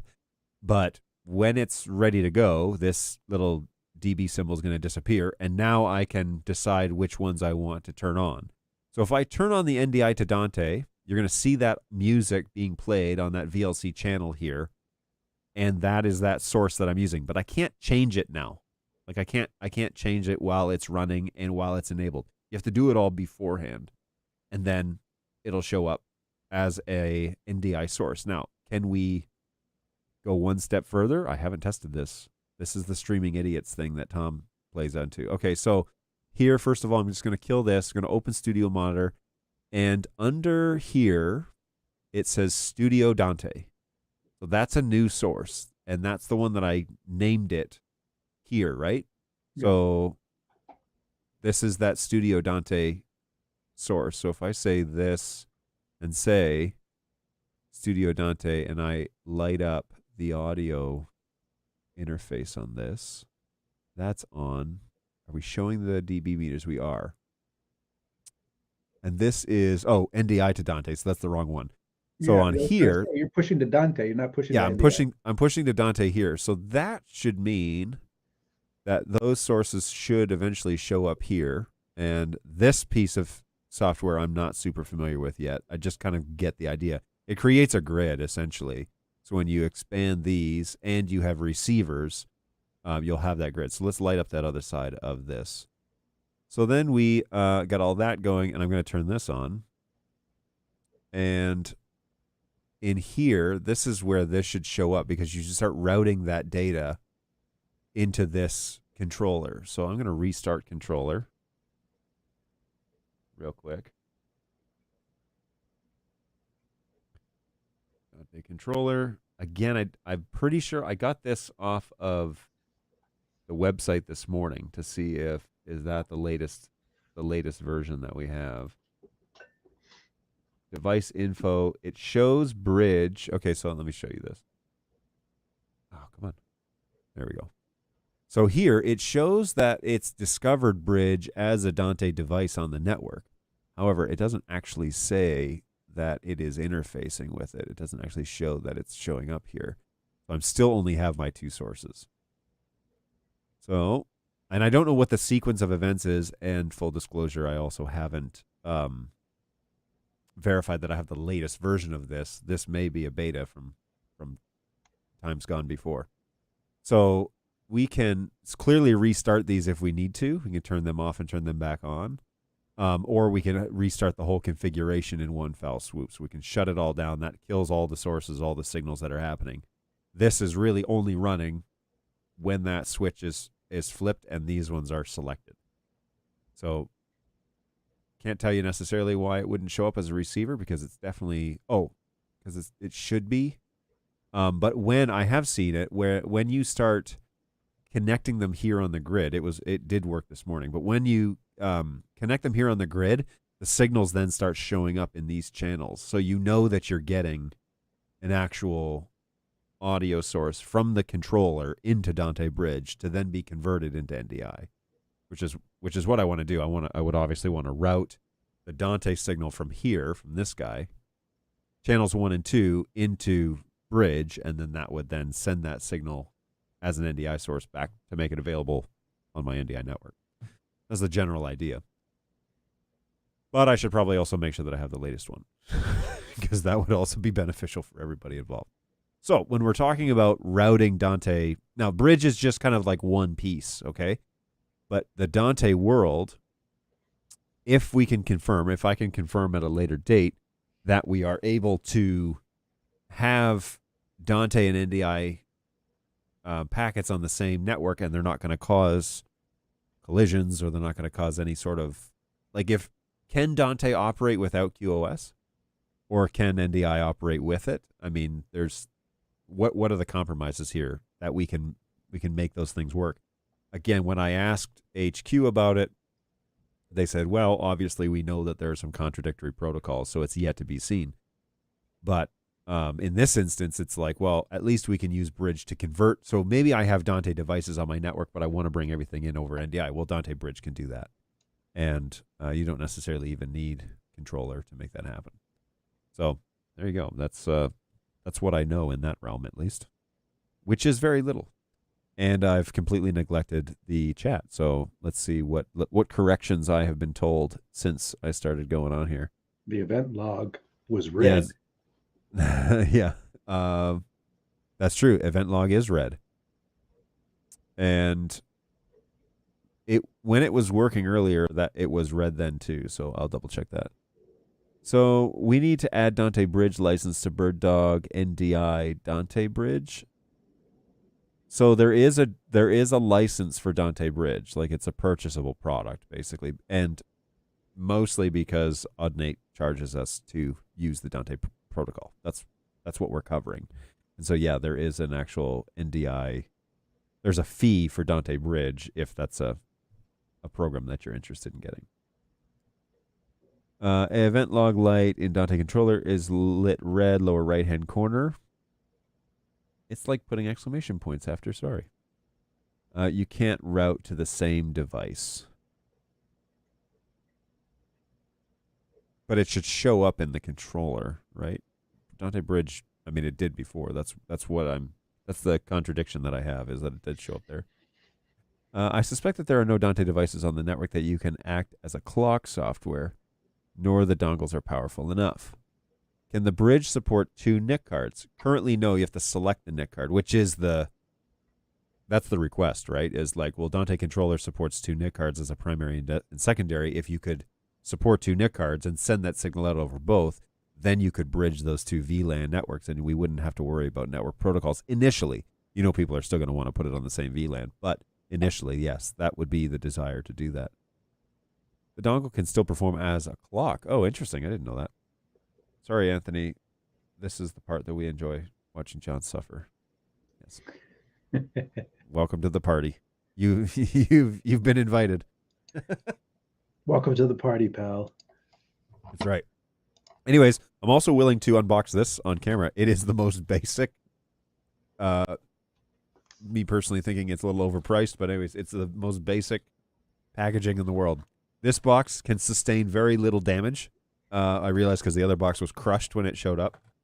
And this is all that comes in it, is literally just this. It's an analog input adapter. It runs north of 200. It's like $230 or something like that. It is dual channel. It's powered over, is it PoE? I believe it is. But then inside is literally just more cardboard and a 1-page, not even on the back. It's just a 1-page like, hey, you have a 12-month extended warranty offer. That's all it is. No user manual, no nothing. Pretty flimsy. They could have saved that and just printed it on the box. Seriously, there's lots of room to say, like, cut this out and send it in for your extended warranty. But, yeah, it's pretty basic. So for what you pay for, oh, yeah, there it is, PoE switch compliant. So, yeah, it's PoE powered. And that's great. I love that. I love the 1 cable connection. Don't have to plug in a stinking DC adapter on the side or some sort of USB interface. So that's cool. Simple packaging. You can plug that into your NIC card. Yeah, right. Yeah. But yeah, then it's just 2 channels is all it's generating. And so I've got other interfaces around the office that I can use in that regard. But then whatever it is that I'm outputting on that on the preamp that I run this microphone off of, that's what it's going to get, which is, you know, mostly the show and what have you. Like, it's the full audio from the show. So yes, it's PoE. Dark says yes, it's PoE. I love how, like, I'm always like, I don't know if it's, and it's always like, yes. Everybody lets me know. So refreshing might help. I just got to call you out on this. NIC is the network interface card. So when you say NIC card, I cringe. All right. Look, I agree, actually. That is cringeworthy, and I apologize for my mistake. You don't need anything else. It is really plug and play. Yes, true plug and play. I mean, that you don't need anything else to make this thing function other than a switch that's doing PoE. So, fair enough. I do like that it's 2-channel. I think that's pretty slick, that you can get 2 sources out of a single one. Okay, so that makes the steeper price tag a little more palatable.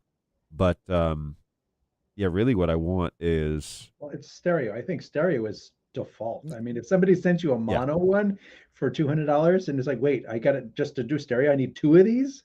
Right. Or that, well, yeah, and fair enough. You can run it in stereo, but it's also, you could run 2 independent sources out of it because they show up in the controller as independent, independent channels that you can route. So that's pretty cool. It's line level, so no preamp, no gain control. Like super basic, like not, they didn't overcomplicate it, which I kind of like because I hate it when I get a product that's overcomplicated. That's like, it doesn't need to be, right? It doesn't have to be crazy. So I used to run 2 buses. And whoops. Are there any budget-friendly mic preamps for Dante? Like 2 or 4 mic line inputs. Depends on what you define as budget-friendly. Budget-friendly, yeah. Yeah. Because I think, yes, they have a cost, and it's not an unsubstantial cost, but at the same time, there's lots of hardware out there that costs more. But definitely, if somebody was like, "Yeah, we're going to add Dante to our studio, and it's going to be like an investment to get that up and running," Yes. it's like it's like you like that. What is that? 250. So it's 250 for a single seat of ingest. Oh, Right. did you want to hear it at that location? Well, now you have 250 for it is stereo output. And Yes. just keep going down the line. And it's like, oh, I have a bunch of video decks. 250 Yeah. is like, so 2, 4, 5, 500, 500, 500, 500, 500, 500, and that's just stereo. Yeah, and that's just inputs and outputs. That's not even considering like the other things Dante can do, right? Because there's like a whole bunch of devices out there that speak the protocol, like comms units and like receivers and microphones and all sorts of things. It's like, well, what do you want to do with it? Because that's going to dictate how much you're looking at to invest on it. But out of the gate, per left right channel, it's $500, which is that's it for somebody just getting into it. Oh, that's cool. Like audio over IP, $500 for left right. Okay, well, that may push people out of the realm of wanting to that's look kind at of the why, option. NDI, like when you have the play, and what's the list on the play, or what's the retail on the play? On the play is 150 right now. 150. So technically, if you can do Dante to NDI, and then so you've got Dante coming in, and now you're sending it out to a TV Yep. or even just a stereo speaker for 150. I'm like, Yeah. Yep. No, that's right. No, and I wonder if that's the pitch, right? Because there are already environments that are like full on Dante, but if you're going to run with them, then it's like, well, then you have to buy the NDI hardware and you have to buy the Dante hardware, and they work together on the same link, like on the same network, but it's still, now you're like compounding prices. But if you could convert it to NDI audio, and then you could like strip that audio out and just use audio sources wherever you're at. Well, now our already Dante enabled environment, which has all these sources in Dante inputs, now we can just convert them over and make them all a part of the production suite as well with the NDI side of things, and just convert them over to NDI signals, which is literally, I think that Dante Bridge is $150 or something like that. And so for $150, you can now change over 8 mono channels or 4 stereo channels or whatever it is, and get what if you need more bridges? I mean, you want to do multiple devices and get them all on there. Do you need multiple bridges? Yeah, you would need, in the current state of things, yeah, you would just have multiple licenses. So I think you're limited to 8 channels. But 8 it looks like it's individual. 8 channels because you have to select the device. So even Yeah. if you just have a stereo device, you don't get to. It's like you don't get to use the rest. Yeah, so well, if you select 8 channels, it will, inside the controller, it shows up as 8 channels, and you can, but it's a single output. But then if you're converting, so that's if you're converting into, let me think through here. If you're doing Dante to NDI, it would be 8 Dante channels into a single output. So you could like, output what you wanted, or you can do stereo pairs, which means that you would be able to do 4 NDI outputs, and you have to label each of them individually. But then you could do 4 NDI outs for basically 4 pairs of Dante in, and the same goes for the other way. So if you wanted to have NDI sources and you wanted them all to be on a single Dante source, you could do that, and you could do. But in their matrix, you could I split think that it's out. 4. I think it's 4. Yes, exactly. But then in the matrix, you can split that out individually. So it will be interesting to see how it gets implemented in like larger scales. But yeah, you are limited to channels. I did ask that question once, and the answer was more like, well, we had to kind of make a decision as to like how many and how complicated and like at what price, because you increase the channels, and of course, like Audinate's going to want their piece of that pie, and so that price is going to go up. The development price is going to go up. So it's like, where do we see this making sense for most people using Dante networks? It's probably somewhere in the realm of 4 pairs. Yeah, going that route. I mean, that makes sense for like pretty much most uses, I would say. And if somebody's a power user, they're probably full on into Dante anyway. Yeah. Yeah, exactly. So, I like the price range of AVIO, around $200. That's and this one, the cheapest Dante 2-channel preamp is $500, which is Glen Sound AOIP 2M. That is a product I am unfamiliar with. Dante Via, which is something that Jeremy had asked if we were going to start talking about, but I don't have much experience there. So I'm going to have Jake on the show to actually go into the Dante items, because the controller and the other offerings just straight out audinate, because he would know. He just had a meeting today as well, so it was the stars didn't align to have all three of us on here. Via will bridge different apps IOs, but is stereo only. And how many can you do? As many signals as you need to, or is it Via is just one output, or what is that? What's the latency of bridge? That's a great question that I don't have stats on. I should too, because I know that's coming. For what I'm finding is the Shure, is that what it is? Which has 4 mic inputs, but that's a bit over $600. I need to Google that product if I'm going to get more here. AIN4. And then why would you need Dante Bridge for 150 if you can get DVS for 50?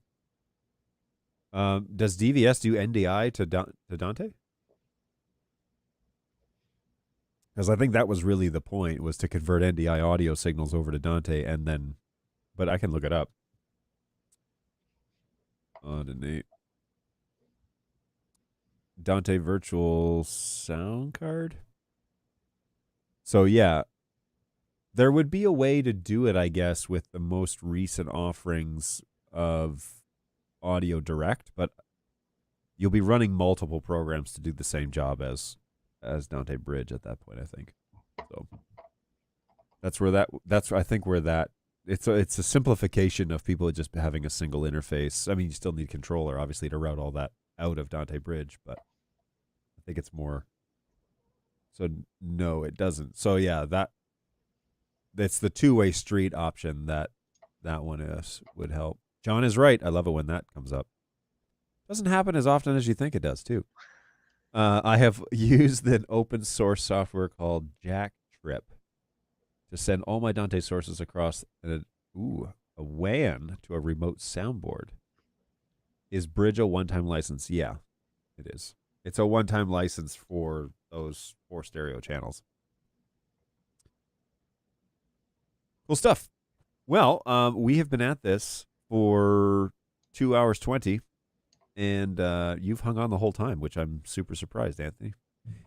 During the riveting and other experiments that we've tried, you can see that I've almost threw this entire cup of water.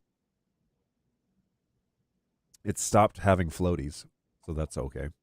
But it's not as good as the last one. Yeah, and some of it stuck to the rim of the cup, so but most of it, I guess, dissolved. I hope so.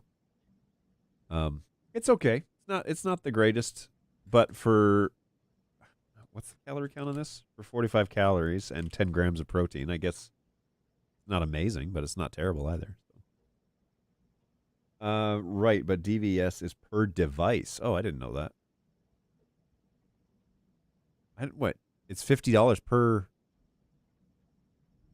I mean, it's $150 per license, so technically you could have it on multiple machines with the same license as long as it's not being used at the same time. So you could move the license around as you needed to. If you had a single license and it was just, you had a fleet of computers, and this time we're going to use this laptop, and this time we're using this desktop, and we have a studio computer that runs vMix. They all have the same license as long as it's only on one at a time. Then yeah, the license moves around. Whereas if DVS needs per sound card, if that's required $50 per piece, then yeah, that you would run out of our price point pretty fast. Does Bridge also close out if you don't have an internet connection like Comms does? So Bridge does need to check the license with a server, basically. So I think that's the case, that if you disconnected from the network, because it would have no way of checking with the licensing server. So I would say yes, just because that's the worst answer to give. And if we discover it better, then you'll be happy. But if I said no, and then you discovered that the answer really should have been yes, then you'll be upset. So that's the way I'm going to go with it. The lesser of two evils is probably saying, I think it needs to check in when it turns on. And then it runs. I mean, you could leave it on and probably disconnect it from the internet and be fine, but probably does need to check in as per usual. Because then how would you do the multiple licenses across multiple machines? And like you could get away with running multiple instances at the same time because it's not checking in, right? I'd say I was on the edge of my seat, but I was standing. Oh, you're at your standing desk, are you? Are you still working at home, Jeremy? I don't know where you are these days because you've changed companies. I don't know what your workflow looks like. All right, cool. Well, Anthony, I will let you go. I won't make you hang on any longer, but you have done us a giant service by making yourself available for 2 hours and letting us chew up your time. I'm sure you'll send me an invoice for time used. No invoice. I appreciate you. Appreciate the opportunity. Yeah, no. To hang out Where can people find your reviews? Where's the quickest way on YouTube? What do they type in to look you up? Because he does great stuff and it's good reviews and he talks highly of Bird Dog stuff, which is also super flattering. But yeah, Anthony's done a whole bunch of stuff in the realm for years. And so if streaming media is your you tell us where we can reach you. Streamingmedia.com. Where you just type streaming media / Burokas, Burokas. You can put titles up and be right. Yeah, I should definitely do that. Here, I'll get on that. Yoink. There we go.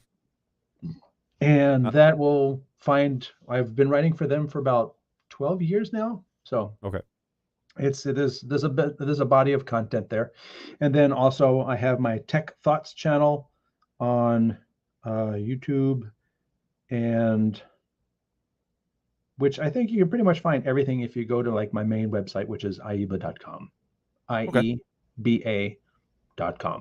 And then there's links to the YouTube channels and other blogs and things like that. But ieba.com. Yep. All right. And no, it's been fun. Yeah. No, thank you so much. Look, I appreciate it. That's the one that you wanna go to if you want to find out more about what Anthony's up to. I'm trying to click on it, but it keeps moving. Yeah, you can't catch up to it. It's not a hyperlink, unfortunately. Yeah, no, totally. And thank you so much. It's super cool to have other creators and guys in the streaming realm join us, and so we got to do more of this sort of stuff. Yeah, hey, kudos to you. I mean, I do a live show for the YOLO Live people, and it's a carry to try and manage a single 1 hour show a week. Yeah. Let alone you're carrying multiple shows for multiple hours. So yeah, man. It's helpful that there's lots of rabbit holes to go down, so it's easier to keep it going. But even the guys in my office were like, "Your shows are going like multiple hours these days." And you're not like cutting it off. It used to be just like 1 hour, and now it's going into like 2 or 3 hours. And I was like, oh, there's just stuff to talk about. And part of it is like humanizing the people that are kind of working behind the scenes, right? Support is that way, which is my primary motivator. Was like, like we're people, we have families and kids and houses and mortgages and all that. Like we're real people, and letting people have that interactive. I love the StreamYard platform. It's not the best one out there, but I love it because it allows me to have an interactive touch with people's questions and answer them in real time. I actually even had a conversation this week with marketing. They're like, hey, on LinkedIn, it just shows a bunch of questions, but there's no answers. And I was like, yeah, because we answer them in the show. Like they come in and I even show them on the screen and I talk through what it is. So yeah, it looks like a bunch of questions, and people could go to the show in LinkedIn and see some of the content that we're going to cover. And then they could watch portions of the show to see what those answers are. So that's like the whole point, is to generate interest in what's going on. And I've only had a handful of people on, so you're on the short list right now. It's not like we don't do this too much, but we definitely should reach out to you again, especially when we do roundtable with guys in the streaming industry, and and have you come in and contribute again. This has been great. Yeah, and I'm looking forward to doing a review on the new play for streaming media. Did yours show up? Not yet. When is it? Do you have one on order, or are you waiting on one, or what's the story? I was told one would be coming to me, but I don't know via how or through who or whatnot. Okay.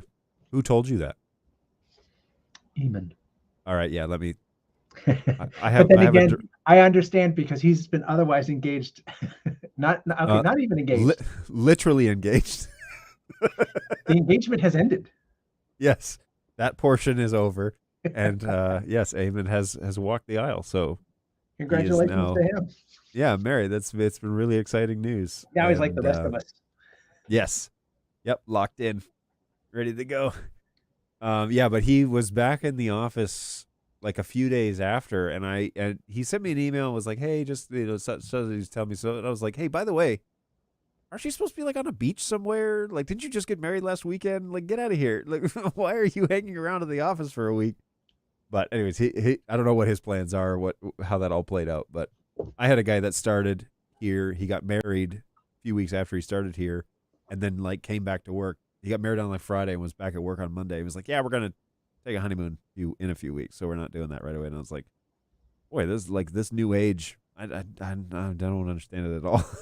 Just I got married. I was on a plane the next day. Like, we're out of here. Let's rock and roll. But yeah, good stuff. So okay, I will follow up with Eamon, and yeah, I'd love to have you review it. I think that'd be great. All right. There might be some hanging around, so we might be able to source one for you. We'll see. Awesome, man. I'll let you go. Have a great afternoon. I really appreciate it, and we'll chat again soon. All right. Take care, man. Thank you. Cheers, man. Bye. All right, folks, and I will just cycle through the chat here and make sure I haven't missed anything of super duper importance. Of course, feel free to reach out to me or the team at help@birddog.tv. We are in that desk all the time. There's also a new Twitter account, which only a handful have dared try, and that account is at help_birddogtv. That opens a ticket inside our support system, but we can interact with you on Twitter. So if you're in the field or you're at an install or whatever, and you just need to fire off a question real quick, just hit us up there. You don't need to formulate a whole email with a subject and all that stuff. Just shoot that off. We'll get it, and one of the agents will be able to respond to you within a reasonable amount of time. We're hoping that it's more of a quicker way of getting that through, but it does go on the list of things that have been requested. It shows up in the system a little bit differently, and so yeah, I'm going to try and figure out how we can manage that. But anyways, there are some cool things on the horizon. We've got some irons in the fire that are not just about Twitter and emails, but I know that some people don't like the whole email structure, or they don't have email with them when they're in the field, and so it might be easier just to use social media and ask a quick question. So Twitter is there. That option is there if you choose. Of course, hit me up at birddogjohn.tv, JON, and subscribe to that channel. We're slowly creeping forward and growing. We passed 150 like 2 weeks ago, so got 150 something subscribers. I think it's like 158, 157, somewhere in there. That's pretty cool. Thanks, guys. Appreciate the interest and folks following along. Anything that I do in the support studio that's for public gets posted there, at least, and so that would be a great place. But of course, all the live shows are done out on that channel as well. That's the easiest place to chat with us as well. That you can choose after the fact to watch previous shows, but also to watch, the live chat happening and whatever too. So we have multiple platforms coming together into StreamYard, but YouTube, either my channel or the actual Bird Dog channel, is the place to be. So it'd be great to have you subscribe there if you haven't already, and then you can set up your YouTube notifications. So when I go live, we do the Tuesday, Thursday show on a fairly regular basis, and next week will be the last time this year that we do a Tuesday, Thursday show, and then we're done for the year. So we have a week off. The support department is closed the week after Christmas, which Christmas is on a Sunday. So we're going to be closed that following week. So if you're submitting tickets or tweeting at us or whatever, we're not going to respond. Just heads up.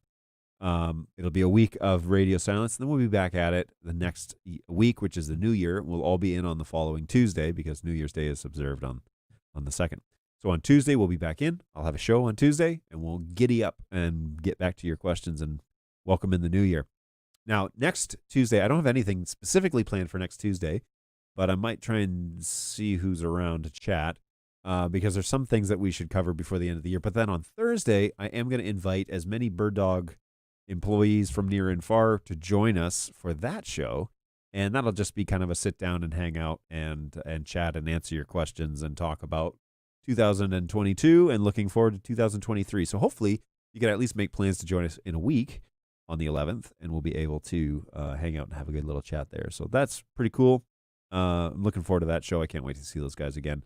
And I've already got a couple of guys that have agreed to join, so that would be a good use of your time and mine. I'm looking forward to seeing them. Thanks always. One thing new to learn. I appreciate that. That's how you feel, because sometimes I fumble through things and I don't know if it's worth your time or not. So thanks for having a great attitude about it. That's always good. Just circling back up to the discussion about audio channels, because it's a little annoying with comms when internet isn't up yet and at an event and you have to have it for communications. That's an interesting thing.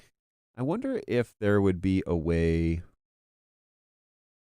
Currently, there's not a way, but it may be something we need to think about. I could talk to engineering about it a little bit, but there's something that we should think about in terms of how do we like, maybe we could authorize a computer, where the computer gets registered instead of the, and like you could only use the license for one machine. So once it's registered, you couldn't use it elsewhere. And that would then, it would register it, and then you would have to be connected to the internet and deactivate it in order to release it. But then it would only accept one machine ID and lock that machine in. But then you could take that machine offline, say, no, I've already registered this one and whatever. And then in order to use that license anywhere else, you would have to then clear the license with the server, which would require, it may be actually possible now that I think it through. So there's an option there. Maybe. Let me think about that, Alex. I'll see what I can do with the engineers. The licensing server thing is a little challenging, but there's always room to talk about doing it better. That's definitely for sure. Twitter, you say? Indeed I do. Later, John. Appreciate it. Hey, man, Jeremy, always a pleasure. We need to have you back on the show too. So, it'd be great to kind of touch base and see what you're up to. I should definitely do a show where it's like, have 3 or 4 guys again from the industry and like sit down and introduce yourselves, but then talk about the things that you're seeing in the field and all that. That would be great. Yeah, having to have it connected to the internet all the time is a really limit on a location production. Yeah, in the States here, usually what I do is I just hotspot my phone and connect to it there and then register and then open it up and shut it down and off I go, Yeah, don't forget to hit that like and subscribe button over on YouTube, GoWeb is a great hype man. I really appreciate that. He hangs on into like the middle of the night every show. He's over in India, so all his family's asleep, and he's sitting here watching us chat about things. It would be really great to have that option. All right, yeah. Let me see what I can always submit the feature request. Whether it gets implemented is kind of out of my hands, but we can definitely tell the engineers that there is interest in that. Because I think right now you can actually register the license in multiple machines as long as there's only one instance of it running, I think. But let me talk to the engineers about that, because that's always something we could talk about. Hey, being connected to the internet at all times isn't practical when you're located at a hotel that charges $5,000 for a 3. Oh, this sounds like you've been to NAB. NAB is that way all day long. While we're talking about comms, can we get a comms app from the mobile? That one is probably a much further in the distance request, mostly because you're talking about having an endpoint as an app that shows up in comms. You can like plug headphones into it and use the phone as a device. It's a great idea. I can definitely add that to the feature request. Absolutely. But I have no idea if they have the bandwidth or the ability to develop an app like that at this time with the comms protocol. Zachary has a great question. What NIC cards do you use? They're not NIC cards, as Jeremy pointed out. They're NICs. NIC card makes him cringe, evidently. It's like NIC card. Anyway, so yeah, the NICs that I use, I have a external Sonnet box. It's a breakaway box that has the ability to have, it has some PCIe Express risers installed into it. It's a great little box, works really well. And the one that I use, let me just look up my order here. Oh, shoot, wrong computer. The one that I use is a dual 10 gig NIC card. Spent, I don't know, $150 on it, I think, at the end of the day. But it allows me to have those 10 gig connections, and then that box is connected via fiber. I'm sorry, that box is connected via USB-C Thunderbolt to my production machine. And so if I go to Amazon Zone, look up this order,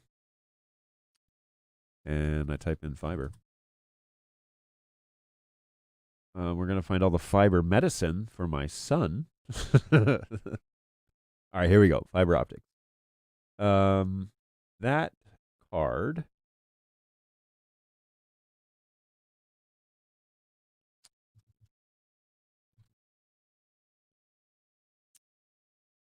it is a 10 gig PCIe. What's the brand?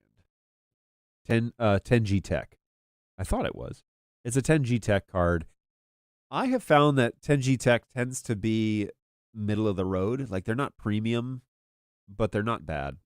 Yeah, they're not bad. And so I have this card installed. It's $150. I was right about that. In a Sonnet box, and then that it has 2 actual fiber connections out to the 4250, which is actually, this one is only a 1 gig connection. And so I've got 1 gig connections out of those over, and that gives me a 2 gig pipe into my NDI network. I used to have issues with the NDI signals in vMix stuttering, like dropping frames and whatever. And that's not a problem anymore. So kind of happy about that. Happy that it has seemed to have cleaned up. Now the issue that I have is the CPU bandwidth is a bit restrictive. And I'm just going to turn low bandwidth mode on a couple of these sources. So it's a little, the CPU kind of maxes out a little quick for how many NDI sources I want to use. So if I light up 3 cameras, it basically overloads the CPU, which is currently running on about 87%, which I prefer it to be down in the 65 realm. I'm going to run the playlist here, so you'll see the camera cycle through. The news too, I've changed the 110 position, so it used to be up here in the bird's nest. Now it's up where the P400 was, because if you watched the show the other day, I had a P400 that was started malfunctioning, and that's actually the reason why it's here, is because it was having that error. And so, NICards, yeah, says Alex. So the 400 started malfunctioning, so I swapped it out for the P110, which is now up there, brand new camera. And I need to probably position it a little better. But anyways, it's up there, and that is the new kind of scheme. So the next camera you see, I believe, is the 110, and then the following one is the 120, the PF120, which is just here on the side that looks at the color wall. And that's all I got for sources. I've just got those 3 cameras, which is plenty. I don't think I need any more than that at this point. So there's the 110. And yeah, it looks, I think it looks really good. I like it. It's a nice tight shot. My 400 used to be a fair bit further back. Like, I didn't have, I had more of the studio exposed, but I kind of like it. I like that nice, like, it's a tighter shot. It looks pretty good. So good times. Good times. Great oldies. There's already an app with comms and tally over the phone. I forget the name. Yeah, I don't know that name. I don't know that one either. I know NDI HX has like a phone app that you can use to source things over Wi-Fi, but it just makes me nervous. And yeah, but anyways, I've used it briefly. I've used it a couple of times for like just some test scenarios, but those don't run on bird.com. So yeah, he's looking for a bird.com app. I'm not looking for a complete separate comm system. I'm looking for a bit more communication options with the bird.com's platform. Yeah, no, I get that. I think it would be great if we could have just a comms app that adds endpoints, available endpoints. It's literally an NDI signal, and it's not that much either. Like, it really wouldn't be a network hog. The problem with phone is it requires you to have the phone on the network, and most phones are, our protocol right now says don't use Wi-Fi and turn that off. So it would almost need to be like a separate NDI network that was dabbling in the Wi-Fi realm. So it's a bit of a contradiction to what we require. Is the BirdDog headphone discontinued? Yes, it is. It's not discontinued for performance or anything. It's actually the company that made it couldn't source the parts. It was one of those part shortages that happened early on in the pandemic, and it was actually previous to pandemic. But they were just like, it's harder and harder and harder to find parts, so we're not able to make it. And instead of resourcing it and relaunching it and having another one, we were just like, let's just find headphones that work with comms. And so we have a couple in the help desk that we use for testing purposes, and they work pretty well. So, good stuff. All right, well, I have gotten to the end of the chat. I'm really sorry if I missed questions. You guys were moving right along, and I was engaged with talking with Anthony, and so we probably missed some valuable stuff. And, you know, if we want to talk specifically about Dante audio, what's going on here? If we want to talk about Dante and configuring that, we should probably call Jake, because that dude I know has a fairly in-depth Dante network, and he's got lots of sources, and he's doing a lot with it. But right now, I've literally just lit this up today. The cool thing about Dante Controller is it sees the actual Dante device, no problem. So that's pretty neat that's what's going on with that. I am going to turn this back on and just see if it appears in the controller. I don't know what I need to do to the controller to make sure that it's refreshing. I see that there is a refresh button. But anyways, I'll play around with this more, try and get a little more versed in it before we go too much further. I can turn on the Dante NDI sources and then cycle that, see if it shows up. Nothing yet, but anyways. So yeah, we've got some stuff to play around with, and again, I've got these now interfaces for Dante, so I can get some sources on the actual NDI network and start testing and see how it plays out. See if I can hear sources, bring them in, convert them over to NDI, bring them into the show. That'll all be great, because I can also do that like from my office and send it across the network, which is multiple switch hops at this point. So yeah, that'd be great to give this more of a test and to have more experience with that. So that'd be good. I definitely just need to be better versed in it anyways. So we will do that and go down that road. There was a BirdDog headphone? There was long ago. It's probably been discontinued for 1.5 years at this point. But yeah, they were all black with like green highlights, and they're slick. We actually have a pair here. I'm pretty sure they still work too, but they had a little microphone that you could detach if you wanted, and they had BirdDog logos on them. Yeah, they're rare, so good stuff. HyperX Cloud Stinger works great for comms, especially with the mic flipped up to mute and volume control on. Oh, that's cool. I'm going to check those out. Sounds good. Well, thank you, John. Well, Dark Acid, thanks for coming back. What a treat. Thanks for hanging out with us. It's been a little while since we've seen you, so thanks for hanging out. And I'm almost done. My Gatorade, 10 grams of protein, so.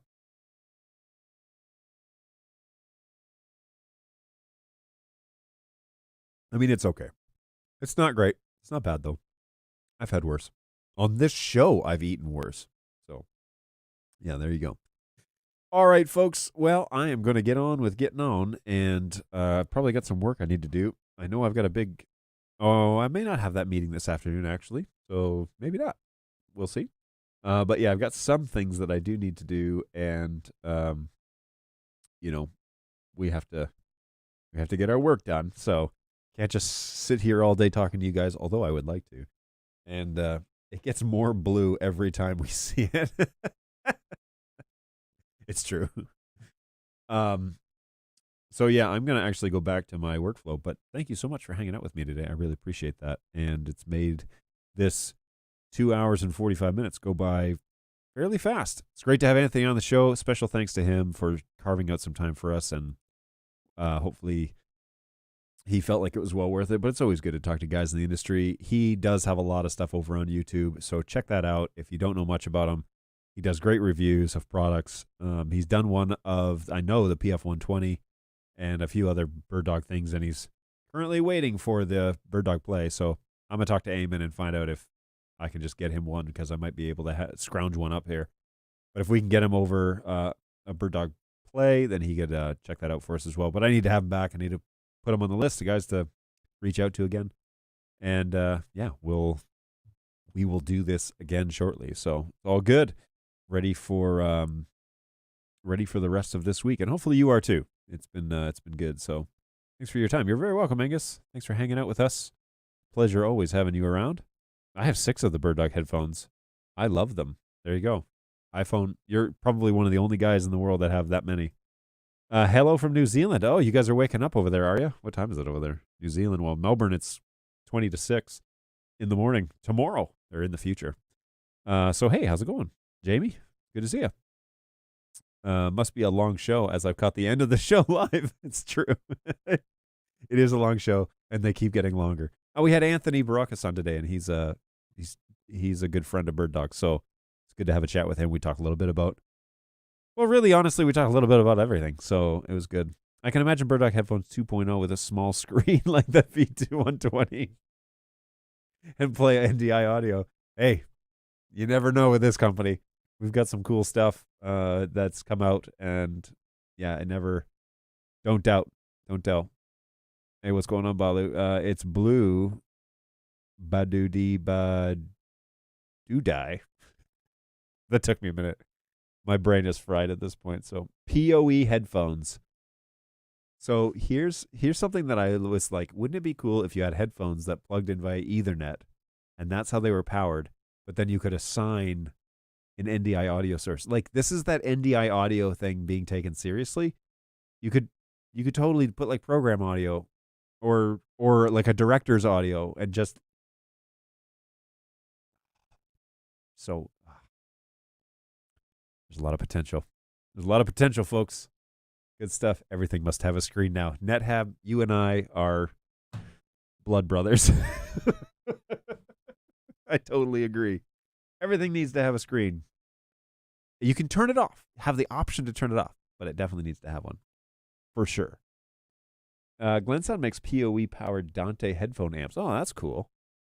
We should follow in their footsteps and make NDI audio headphones, and then you could just route the audio that you want to hear. And then you can have varying... oh, shoot. This is such a good idea. Okay. I need to stop daydreaming about future products and probably go and support the current product line. So thank you so much for hanging out with us, everybody.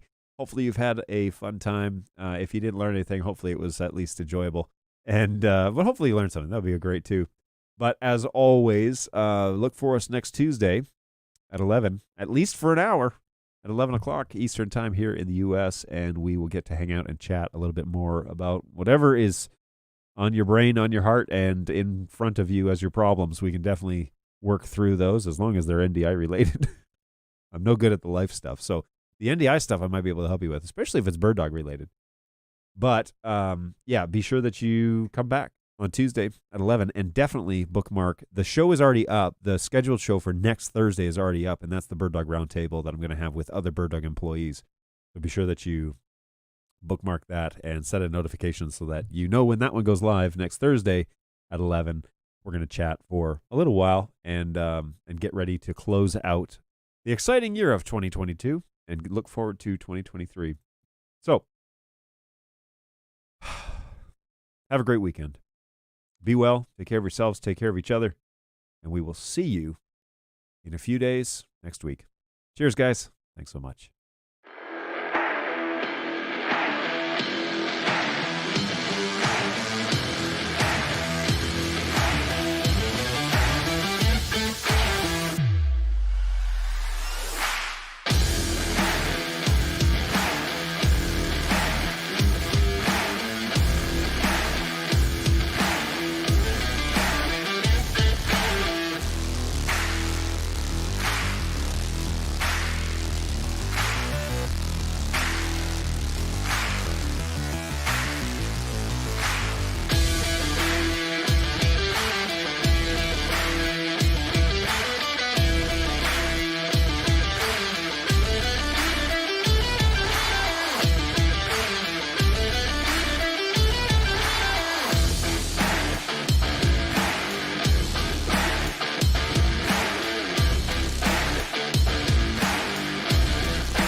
and then another.